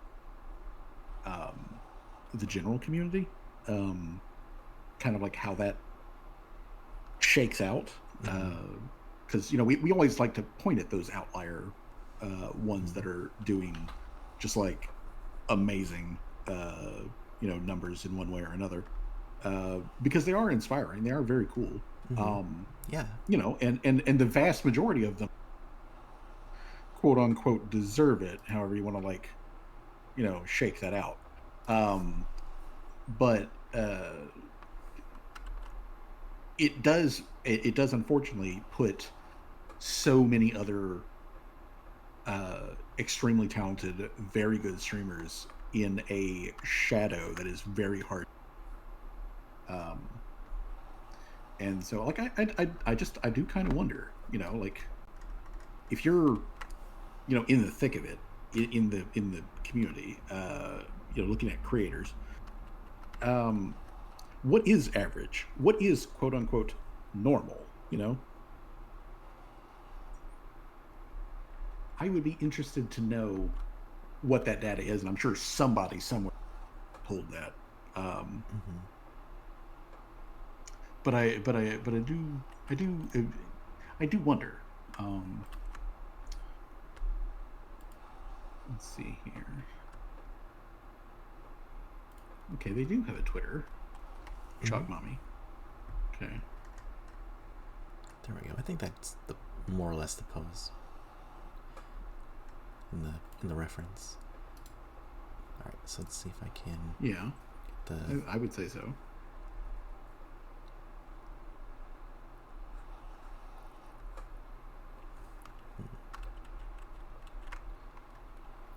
I don't know why.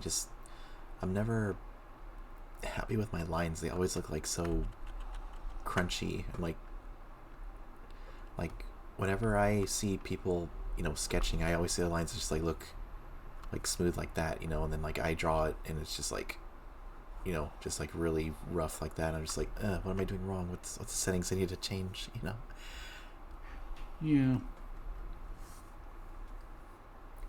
I'm sure it's just, maybe something to do with like the pen pressure and whatnot, but I'm sure it's just more like the practice and like, getting comfortable, just like doing things like, so effortlessly because like they've done it a million times. Yeah. Okay. Well, like with mine, one of the biggest breakthroughs that I made getting I could get rid of my preciousness with my sketches so that I could sketch and delete and destroy and distort as I needed in order to like get to where I wanted as a finished image, and which is why I will use the like Sharpie style brush for like my construction stuff because I want it to look rough and sloppy, so that I can then go in and do the more refined, later on.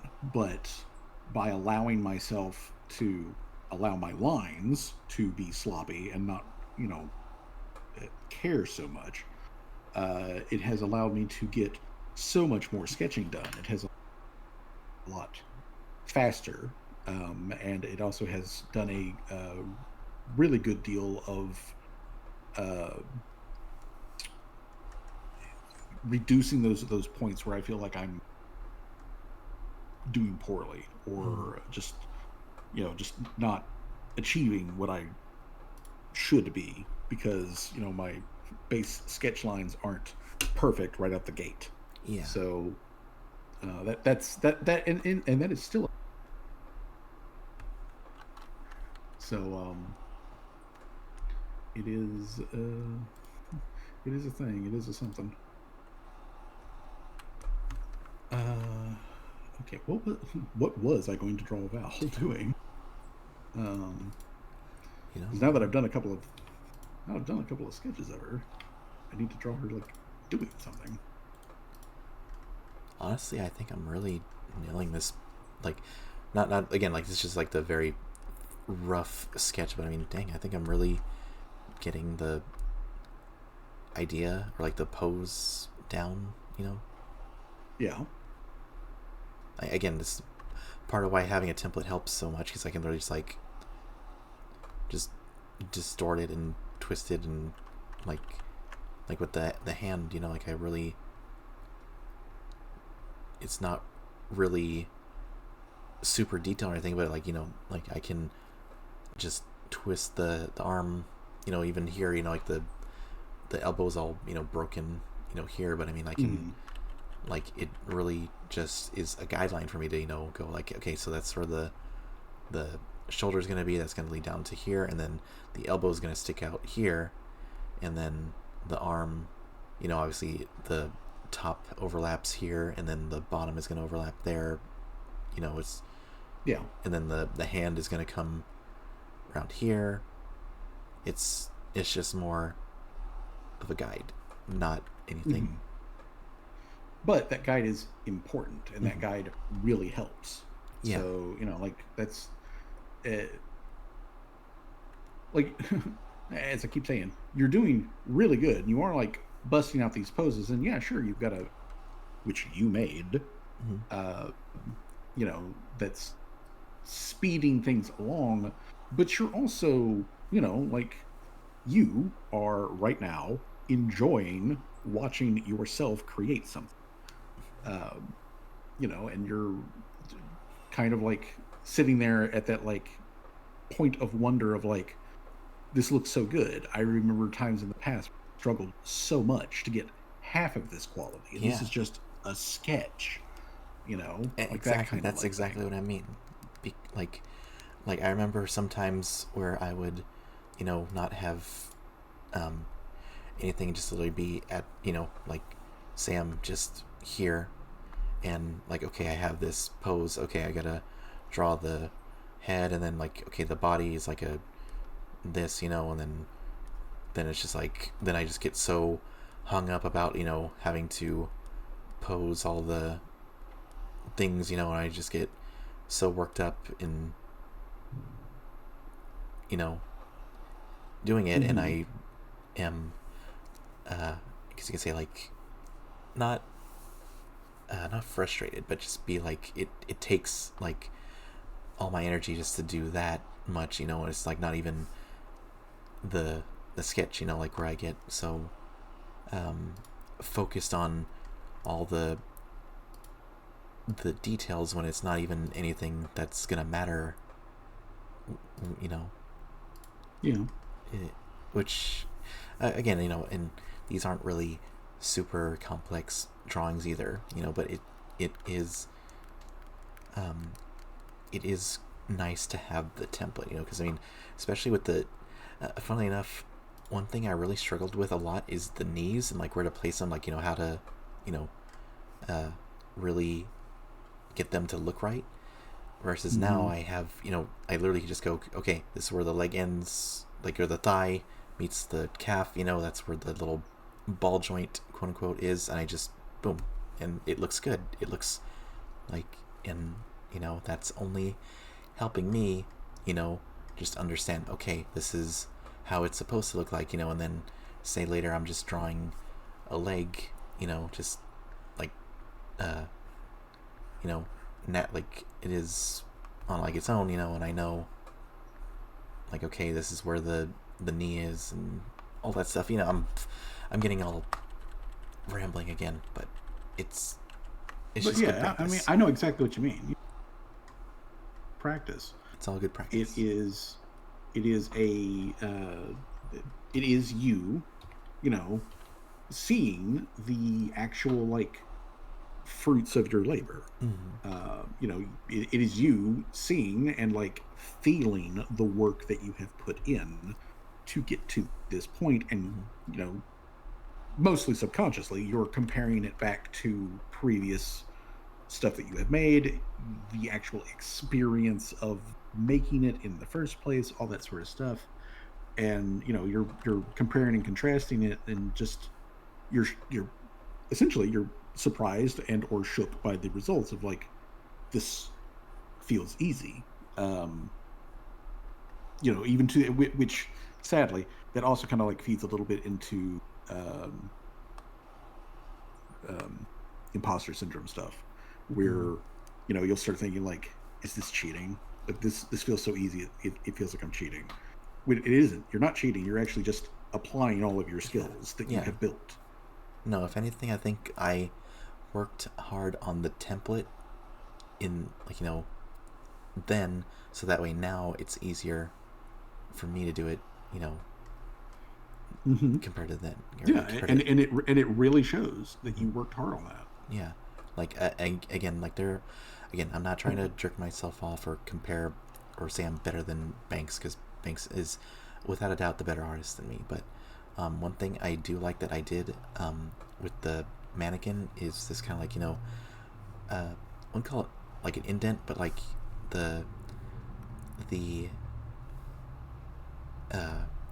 thing at the top here, like where it's the the top of the head, and like that's a good guideline for me to show, like, where the horns or the ears are, or like where the parting of the hairline is. That's what is the like top of the crown? The crown, of the head. Yeah. It is a good reference for me to, and I am just happy because I have that as a reference now. I don't have to like painstakingly like adjust the horns or the ears, cat ears, whatever, like over and over again. Yeah. That's all I'm trying to say. I think though I am going to take a short break and stretch real quick. Sounds like a good idea. Get some juice, some water, maybe. Throw in some BRB music. Yeah, I realize now that I've had the music off for probably like an hour now. It's just been talking.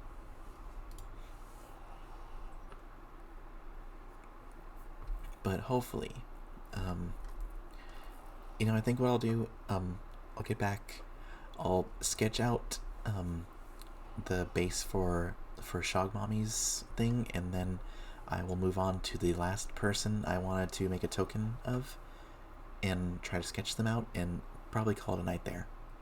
That sounds like a good plan. But yeah, I mean, hey Ed, even if I don't finish anymore, I still did the one with Melissa, and that one looks really good, and I'm proud of that one. And you should be. All right, so I'll put on some BRB music, and shouldn't be like more than like 2 or 3 minutes, maybe 5 at the most.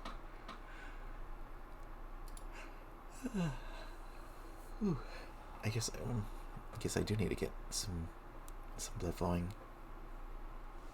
Yeah. I wasn't kidding about the whole sleeping for 12 hours thing. And like sleeping on an actual mattress, like after being on the couch for like the last couple of days, was just like, yeah, it really goes to show how so much better your bed is. Yeah. I mean, be honest, like the sofa I sleep on is like a really old one, and it's not really good, like the cushions and stuff like that. Like essentially I just feel like the what do you call it, like the frame, or like the structure of it, like the metal thing that like the cushions rest on. Yeah. I feel that. Is it a is it a pull-out bed, or no, it's like just a pull-out sofa, or is it just a regular like sitting sofa? The left and right sides can flip out, but not the middle. Okay, so it's got like the two like built-in recliner bits? Seats. Yeah, that's what I mean. Because I have a like buried, well, not buried, embedded deeply into my psyche memory of sleeping on a couch that was a pull-out bed that I did not know was a pull-out bed. Oh no! And when I initially laid down, I didn't really like notice anything, but then a couple of hours later, I woke just the most horrendous back pain, because like all of the cushioning had completely deflated, and I was basically getting bent over backwards by the center support beam of the bed frame, and it was just like, oh god. And I was like, why is this so hard? And that's when I, forced myself to get up and like check, and I was like, oh, it's a fucking pull-out bed. And then did that and laid back down. But the next day I was, and this is long before my illness done. The next day I was just absolutely in agony. Yeah, no, I haven't gotten to that point yet, but like there's been a couple days where I get up out of the bed and I'm just like stiff as like a piece of what's it called, petrified wood, just like where it's like, like where it's like it's not even wood anymore, it's like rock, it's like sediment of it. It's not good for me. And the thing that sucks is the air mattress that they have at my dad's. Pretty sure the cats have like clawed holes into it because like it doesn't really stay inflated for like more than an hour. Like and when I say like inflated, I don't mean like it becomes like squishy. I mean like it literally sinks to the floor, like where my butt is touching the floor. Oh yeah. When I was early 2000s, so we're talking pre-2006. I was here, where I am now. Like right now I'm in Conway, which is just a few miles up the road from Myrtle Beach. So I'm like literally 5 miles or less from where this happened at. But back in like 2005 to 2006, I was living with my mom in an apartment, and it was my mom and my youngest sister, who was still in high school at the time, and they had rooms, but like this was like a 2-bedroom apartment, a bedroom for me. And so we got out the inflatable mattress and rearranged things mattress, and literally day one it got holes put in it by the cats, and every single night for 6 months I would feel that, and then I would wake up flat on the ground, which was just like a concrete slab that the apartment was built on. Yeah. So like, talk about absolute murder. Yeah, and it's not that I hate cats.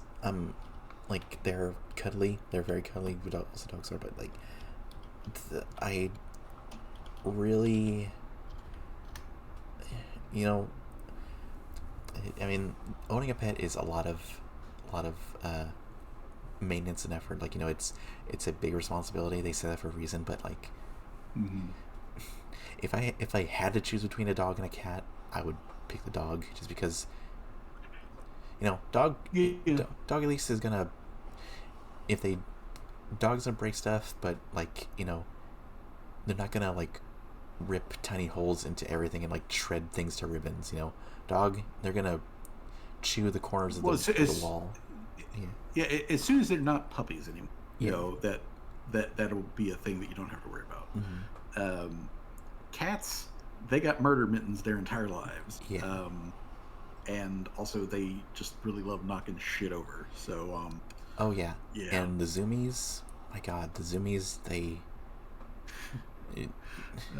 that also wears off once they are a little bit later on in their lives. Honestly, both cats and dogs, when they are in back half of their lifespans, which is sad, but like when they are in the back half of their lifespans, it's when they are the best pets. Unfortunate. It's unfortunate to say that, but yeah. It is unfortunate, but yeah, and like I loved my cat Angel to just like absolute pieces. I would have killed for that cat, but even with all of that said, were I to ever get a pet again, which frankly I don't want to. I love them. I really, really love them. But, sometimes I literally have trouble and an animal up to a standard that I would be happy most of the time. So that's just a go for me. But if I did get another pet, I would prefer to have a dog. Plain and simple. even though it would be, in some cases, a lot more work than like taking care of a cat. Yeah, There the are one certain pro cat-related downsides I do not want to deal with. the one pro I say cats have over dogs is that cats, they're relatively easy to potty train because they naturally kind of want to use a litter box just because that's the way they I don't know what something with the way they do it, like they want to bury their waste. Dogs, they will be full on sprinting and crapping everywhere. We had a puppy, which we quickly gave away. Yeah, my mom for whatever reason was on a puppy streak for the last couple of years. And it was the previous boyfriend, not the one that they just broke up with, but like before that. Got a puppy, and oh my god, that thing was like a nightmare. It was going to the bathroom everywhere. It was chewing things. It was ripping apart the wall. It was a mess. And my god, that thing was going like it had explosive diarrhea from Taco Bell. It was not fun to clean up after it. No, it's not. But like again, once they are past the puppy stage, and if because this is also a factor, but if they have been also socialized, at least trained to a bare minimum, dogs are suddenly become very, very low maintenance. Like once they get past that stage, they become extremely low maintenance, and basically all of the benefits, and you don't really have to worry about it until they get to truly the tail end of their twilight years. Is the next time that you have to like really be like doing all the work for it. But yeah, if I had to get a pet, and assuming that I also like have a choice, I would prefer a dog. I would prefer a dog that is a smaller breed. I would prefer a dog that is also, past the puppy stage. All of those things. If I literally had my, but we did go BRB to like stretch and get blood moving and refill on Yeah. stuff like that. So I'm gonna go get. Yeah, we should go to BRB. We have a bad habit of saying we're going to BRB and then talk for like another 20-30 minutes. Yeah. All right. I'll be back in a second. Okay, everybody, we're going for a short BRB. We'll take a bio break to get some water, get some stretches, do all that stuff. I'll see you all in just a second. We are going to be continuing to do at least one more token after this, so take care. And just hold tight.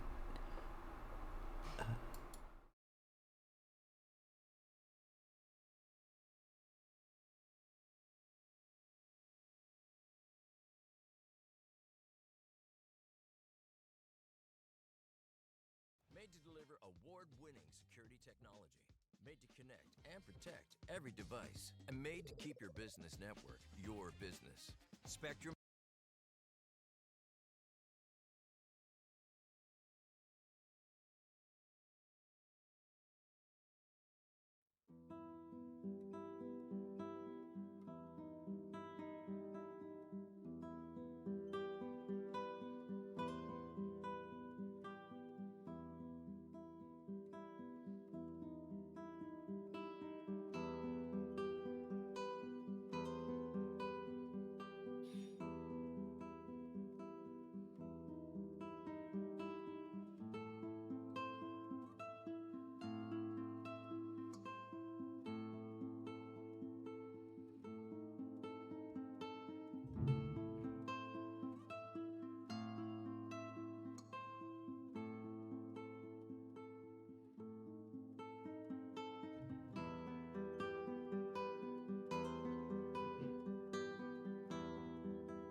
Yo.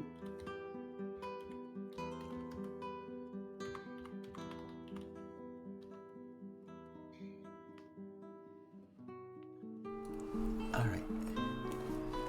We're back. Okie dokie. I got some chips and a drink.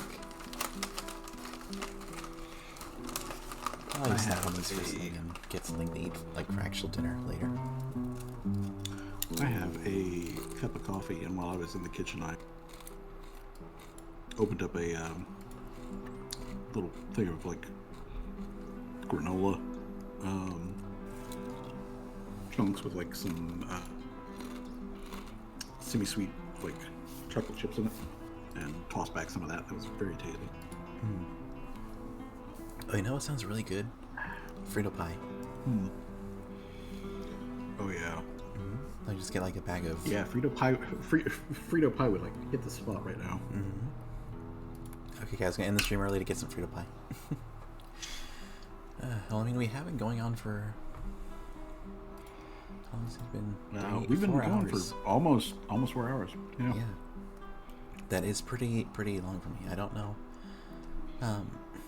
Like I don't want to end the stream off on a joke, but like that is a pretty long time for me, and it is kind of late. It's like 10 p.m. If I do another hour for this, another hour for the other one, that honestly might get me to midnight, and I don't know. I'll keep going on this for like another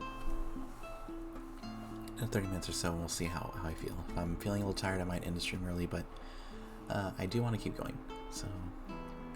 Okay.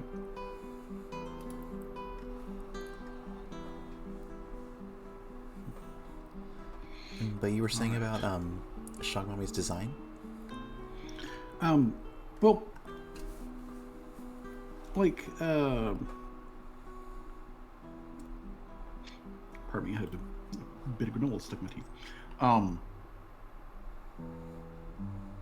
It's very colorful. I mean, it's really the orange-blue contrast in the hair tentacles.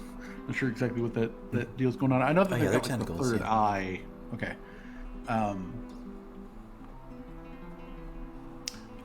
The big parts in the back, like the big parts that stick up, are those? Is that a tail? Is that more tentacles? Or It's a good question. I want to say it's a tail, but let's see. Yeah, it's like a tail and also like more tentacles. oh, okay. So just like larger tentacles that can curl around. Gotcha. You know, actually, thank you. I'm glad you did it because, yeah, it looks like those.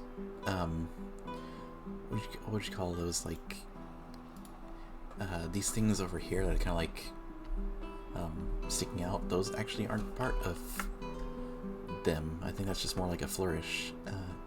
Because if you look at the back, they're not there. Yeah, that's what I was kind of thinking, is that maybe that's more of the like tentacles like branching out.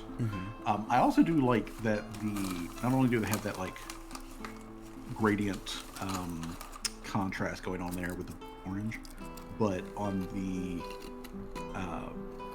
that with the front to the back side, you can see that the orange is kind of like undercolor with the blue on top, or like covering like the back, whereas the underside would the forward. I also like how from the back their hair looks like, it reminds me, the overall shape reminds me very much of cuttlefish. Like if you look at a cuttlefish like straight on, it's very cute. I have to say, I like the colors. Very cute. It is, the colors are, I mean, the model overall, very cute. The colors are very like snappy. The clothing, to me personally, screams Korean MMO, which isn't like a bad thing. It's just like, that's that's just what that screams to me is like. Yeah, no, outfit from a Korean image. I hate that I get exactly what you mean. Mm-hmm. Some of those really do go hard, though. Do you know there's a Tom and Jerry, like gacha game in like East Asia? Yeah, I've seen some of the stuff for that. It's pretty goofy. It is pretty goofy. There are a lot of, and the great thing is that a lot of those are actually licensed, like sanctioned things, that are usually like from deals that are from a long, long time ago, and they've just been evolving over the, away from the quote unquote main line here in the States, and occasionally those pop up, and you're seeing something of like, something Western ported over there to East Asia, or left to evolve over time, and you're seeing this like evolved secondary branch that you like otherwise never knew existed. Whenever those things pop up, hilarious. Yeah, apparently Johnny Bravo is like really popular in India, and like there was even like their own exclusive like episode or like short. It was called like Johnny Goes to Bollywood. Yeah, I think I've seen a clip of that. Yeah, it's well, to be mild and topical here, it's kind of like how Dragon Ball kind of like hit the Latin America. So like like in South America, and also Mexico and all the LATAM countries right there, like that had such a very wild impact, and very clearly was a extreme inspiration to a lot of artists who were working in physical media.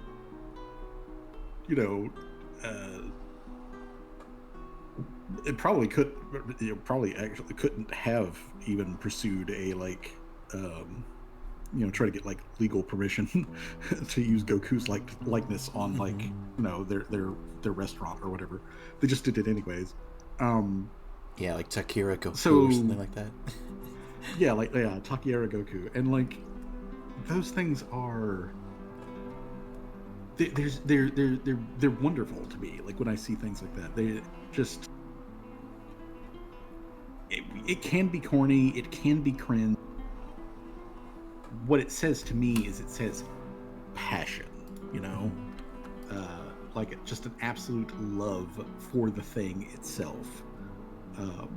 Because whoever made Takira Goku, who painted Goku, like in a Takira and all of that sort of like stuff, and whoever made those, the various murals or painted all of those things like that, like that is just somebody's pure passion, like on display right there. And in some cases, like the artwork is also like really freaking good too. So like not only is you've got somebody there, one day may be one of the greats, and like God, I hope so. I really, really would hope that works out. I liked how every time Goku got a new form, they updated the mural.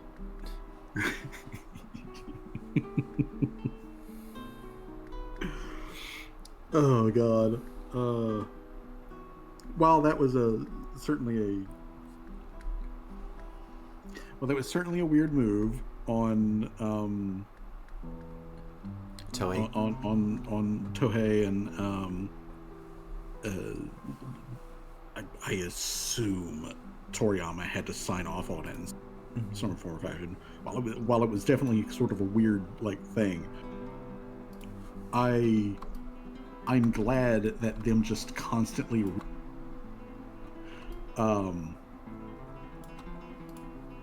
turned into the just like meme factory that it has become. Like they have blessed global culture with that, and I don't think that we could ever thank them enough for that. I don't think anybody else should do it because the reason it worked for them was because of so many other factors that you can't manufacture, that has to be organic. Yeah. But at the same time, absolutely hilarious stuff. I will never not laugh at the "don't shoot, this man's not black" meme. God, like, at some point I wonder, obviously, voice actors get paid just to, like, show up and, like, say lines, but, like, hell, we saw what happened with Henry Cavill, like, where he questioned the production, like, he got, like, like, almost, like physically pushed out the door, but, like, I gotta wonder at some point, like, when, actors, like, hear, like, these ridiculous things, do they ever, like, just stop and, like, say, like, God, this is so freaking ridiculous, are we actually gonna say this, But I mean, yeah, it does happen plenty of times. Just look up any of the blooper reels, from or outtakes. Oh yeah, I mean, like, outtakes, stuff like that, but, like, obviously I'm not saying, like, a full-on, like, strike, like, hey, I'm not gonna say this line, it's too stupid, but, like, just be, like, more... Yeah, just, like, of them, like, reading it, saying it out loud, and then being like, really? Really? Is that the line? Yeah, like, and again, on topic with Dragon Ball, with the 4Kids, the infamous dubbing company, one of the promo for DBZ Kai they had was Sonic the freaking Hedgehog, or at least I think of the voice actor of him, like, saying like, oh, this is Raditz, this is Goku's brother, he's a Saiyan from outer space, and then, like, oh, here's Piccolo, he's also a Saiyan from outer space, and it's just like, what? No, that's not right, like... Excuse me, but no. Yeah. That's not how that works. Like, I mean, more like, does no one ever, like, through the pipeline of that stuff, like, did no one ever, like, from the script to the boardroom to the, like, recording, did no one say, like, hey, this line's wrong, should we change it, Yeah. Evening, it's Danger, hope y'all are doing well. Hey, Balder or Danger, how are you doing? We're having a little tangent about, funny voice dubs, but I'm doing some D&D tokens. How are you doing?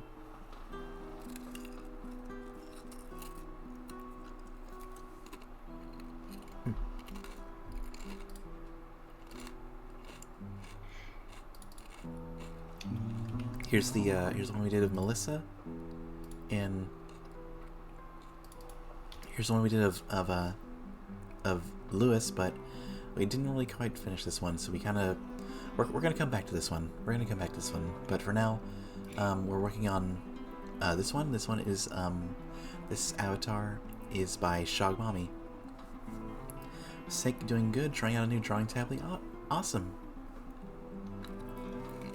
Yeah, Danger told me that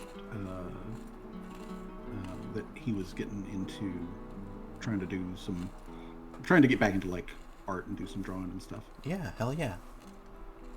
Yeah, love to see it.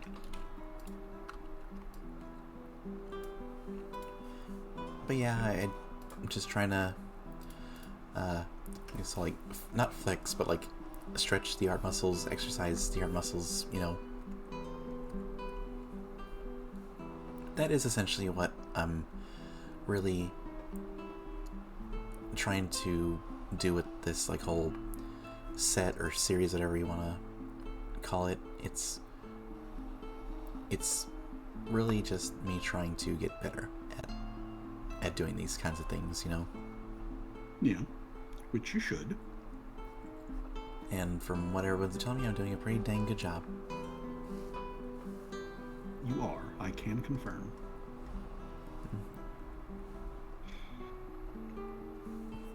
Okay. And I am working on sketch for the It's new looking goblin, fantastic, thank you. and I'm trying to trying to remind myself this is not Oda. Just because they're a short stack does not mean they are the short stack. The short stack. They are a different short stack. Obviously, at the base sketch level, they're very similar. But I'm trying to keep my brain on the fact that I am not drawing Oda right now. Mm-hmm. The shapes and proportions and whatnot of a different character, and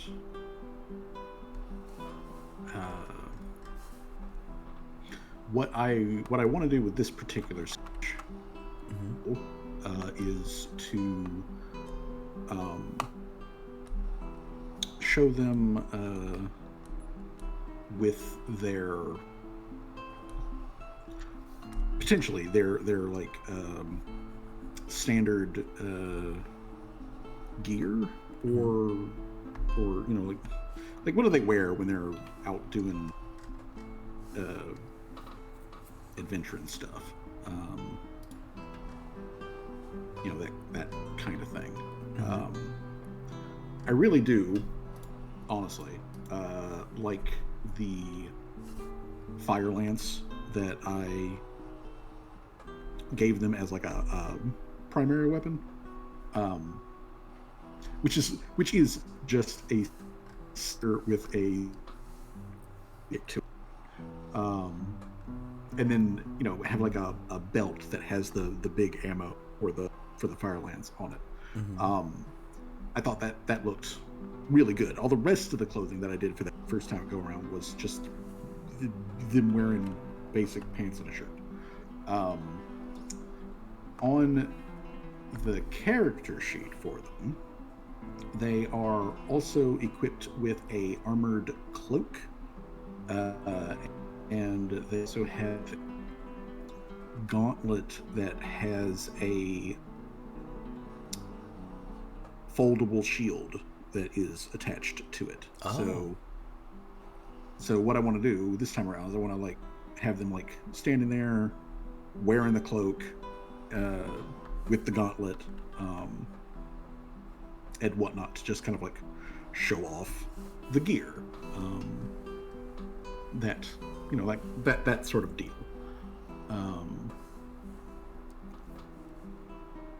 Let's see here.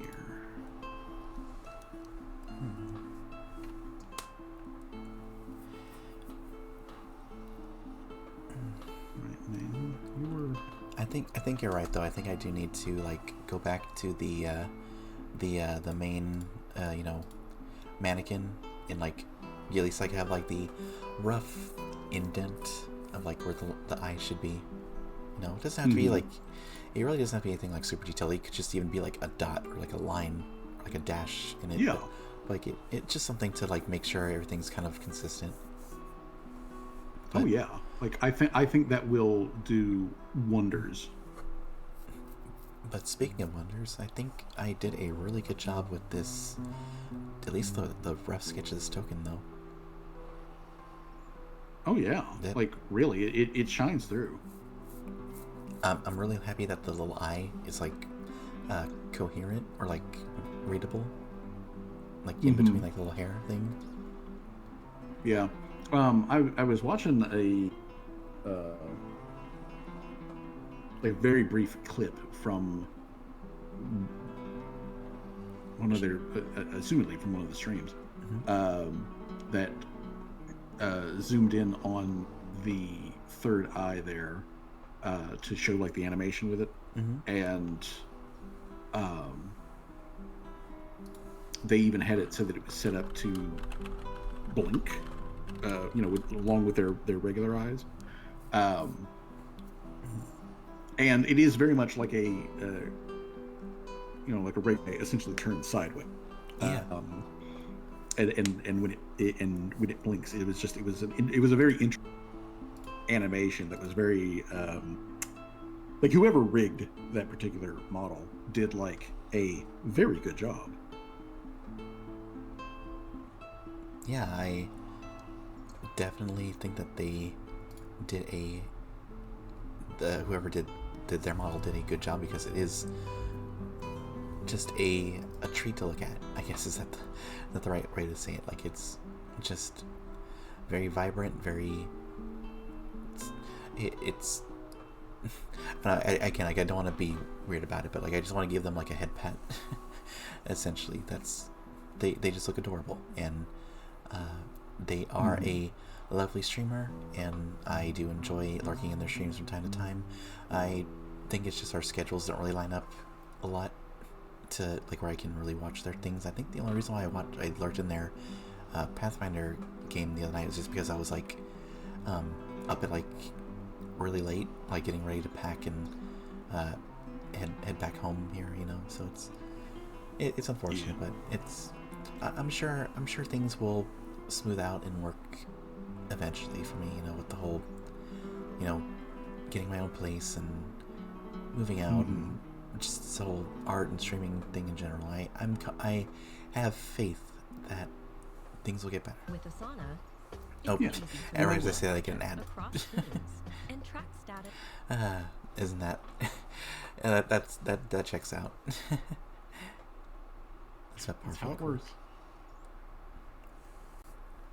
But yeah, I mean, hopefully, I need to do. Oh, excuse me. Oh, it always happens when I eat potato chips. Get the hiccups. Oh, thank you for the save. And I will save it as Shock Memories token, not the RPG token. Do not want to make that same mistake again where I accidentally overrided the thing. One with like another, Yeah. Me. Just as Shog Mon token. There you go. But yeah, I think this is where I'm gonna call it, from at least for the stream. I'm gonna pick at the tokens more. I am hopefully gonna start work on that fourth one I talked about.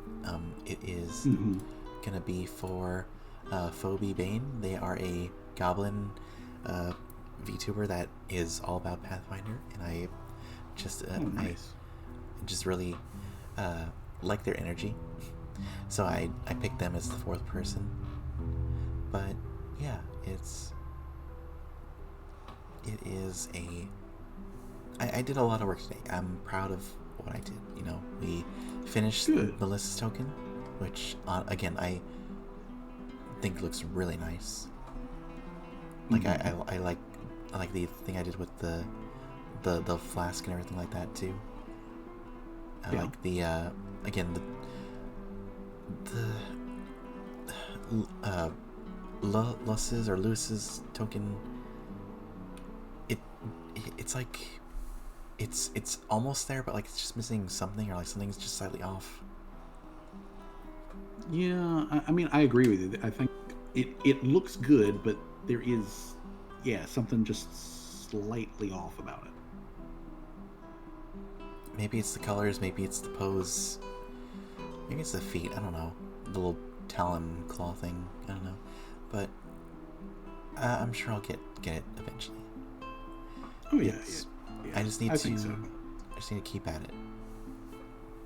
And like again, like you can see like right here, like in this picture they have just like these little kind of scaly ridges on the top, and then on this one over here, they have like a full-on frill. It's like I don't know. It's I think if I just pick... if I'm remembering my lizard folk lore correctly, i.e. this specific lizard folk that originally did not have the frill, but then the frill got added on like later on as just part of the evolving design of the character. And then I do love me some frills, to be honest. yeah, and then he did go back and he did add the frill of work, but obviously not like everything. But you know, also now that I'm like looking at it,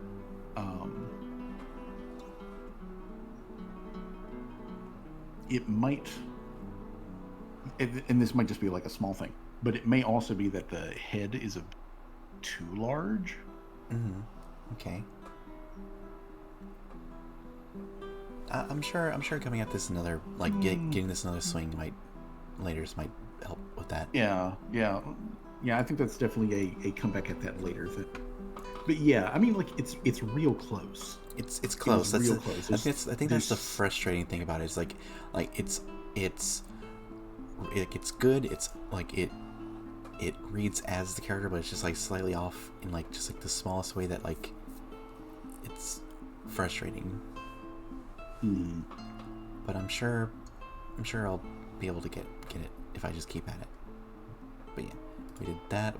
We started Shog Mommies, and I did a lot of work for today. You know, and again, I don't want to compare myself to Fairbanks here, but like you know, they in 4 hours they could have done, you know,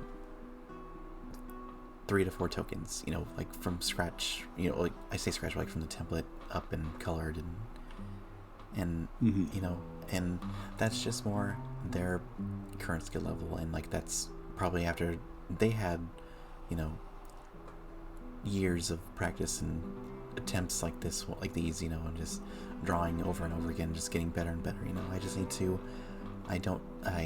just don't need to get discouraged about like, you know, one bad token, you know, when to be quite honest, like, you know, these two right here are really good.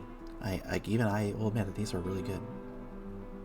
You know, like one's just a sketch, but like it's looks good. I'm proud of them. Yeah, I think that you should be. All right. Well, that's enough rambling on before we're here for another half hour. But yeah, let's go ahead and see who is online to raid.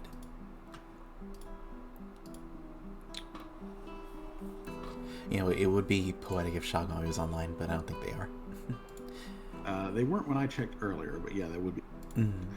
Yeah, or maybe, that would really work out. Or maybe Melissa. But I'm always so self-conscious about rating big streamers, just because I feel like I'm small. I'm like a really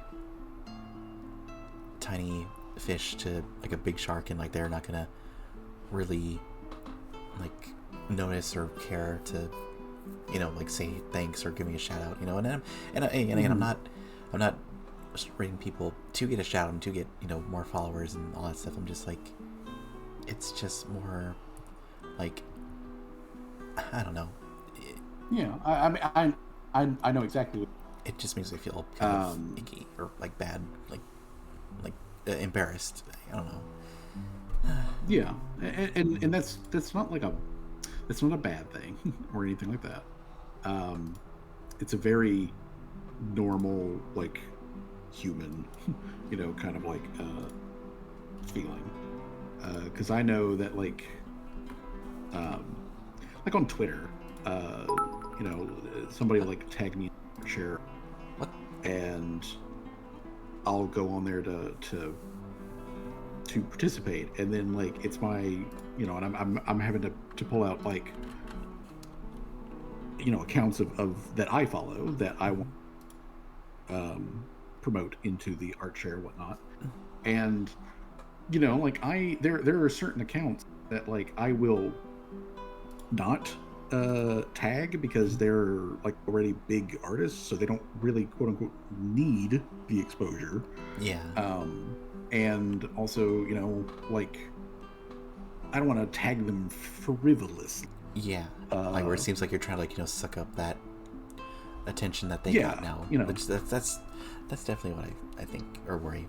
But yeah, thank you, Danger, for the 100 bits. That really I appreciate it so much, and I that is something else too I want to improve on, is like having more like stuff like where it doesn't feel like just handouts, or like, you know, I'm just taking your money, even as something as small as 100 bits. You know, that makes me feel bad, you know, as really as crappy as my situation is. I don't want people just to give me money. I want them to like get something out of it. So like if I can do like a little sound alert, or like a little video clip, or like a bunch of little dice will fall on my head if somebody donates 20 bits, you know, it's like, or 20, I don't know, it's like I want there to be like that interaction. Value.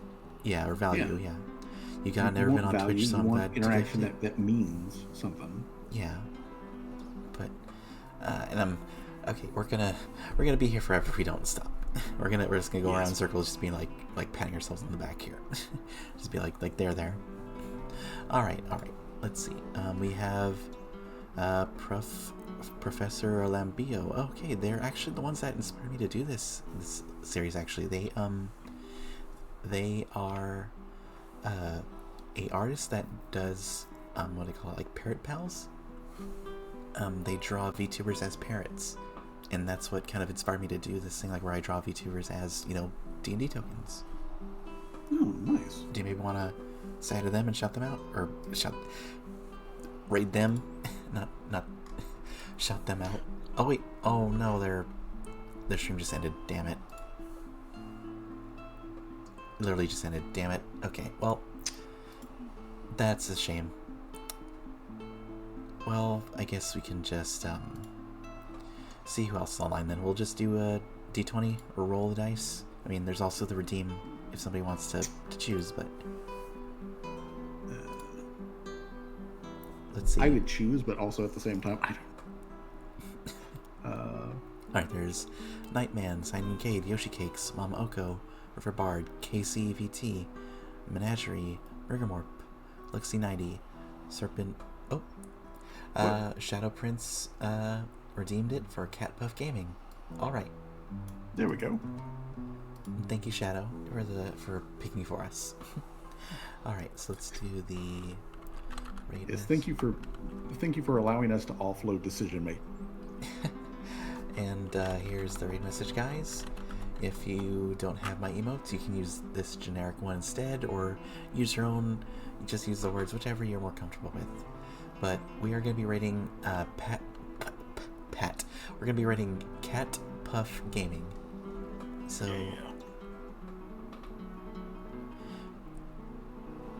thank you everybody for being here. This was a long stream. I'm glad I got to do it. You know, even if 4 hours. Okay, I'm not gonna. A new follower.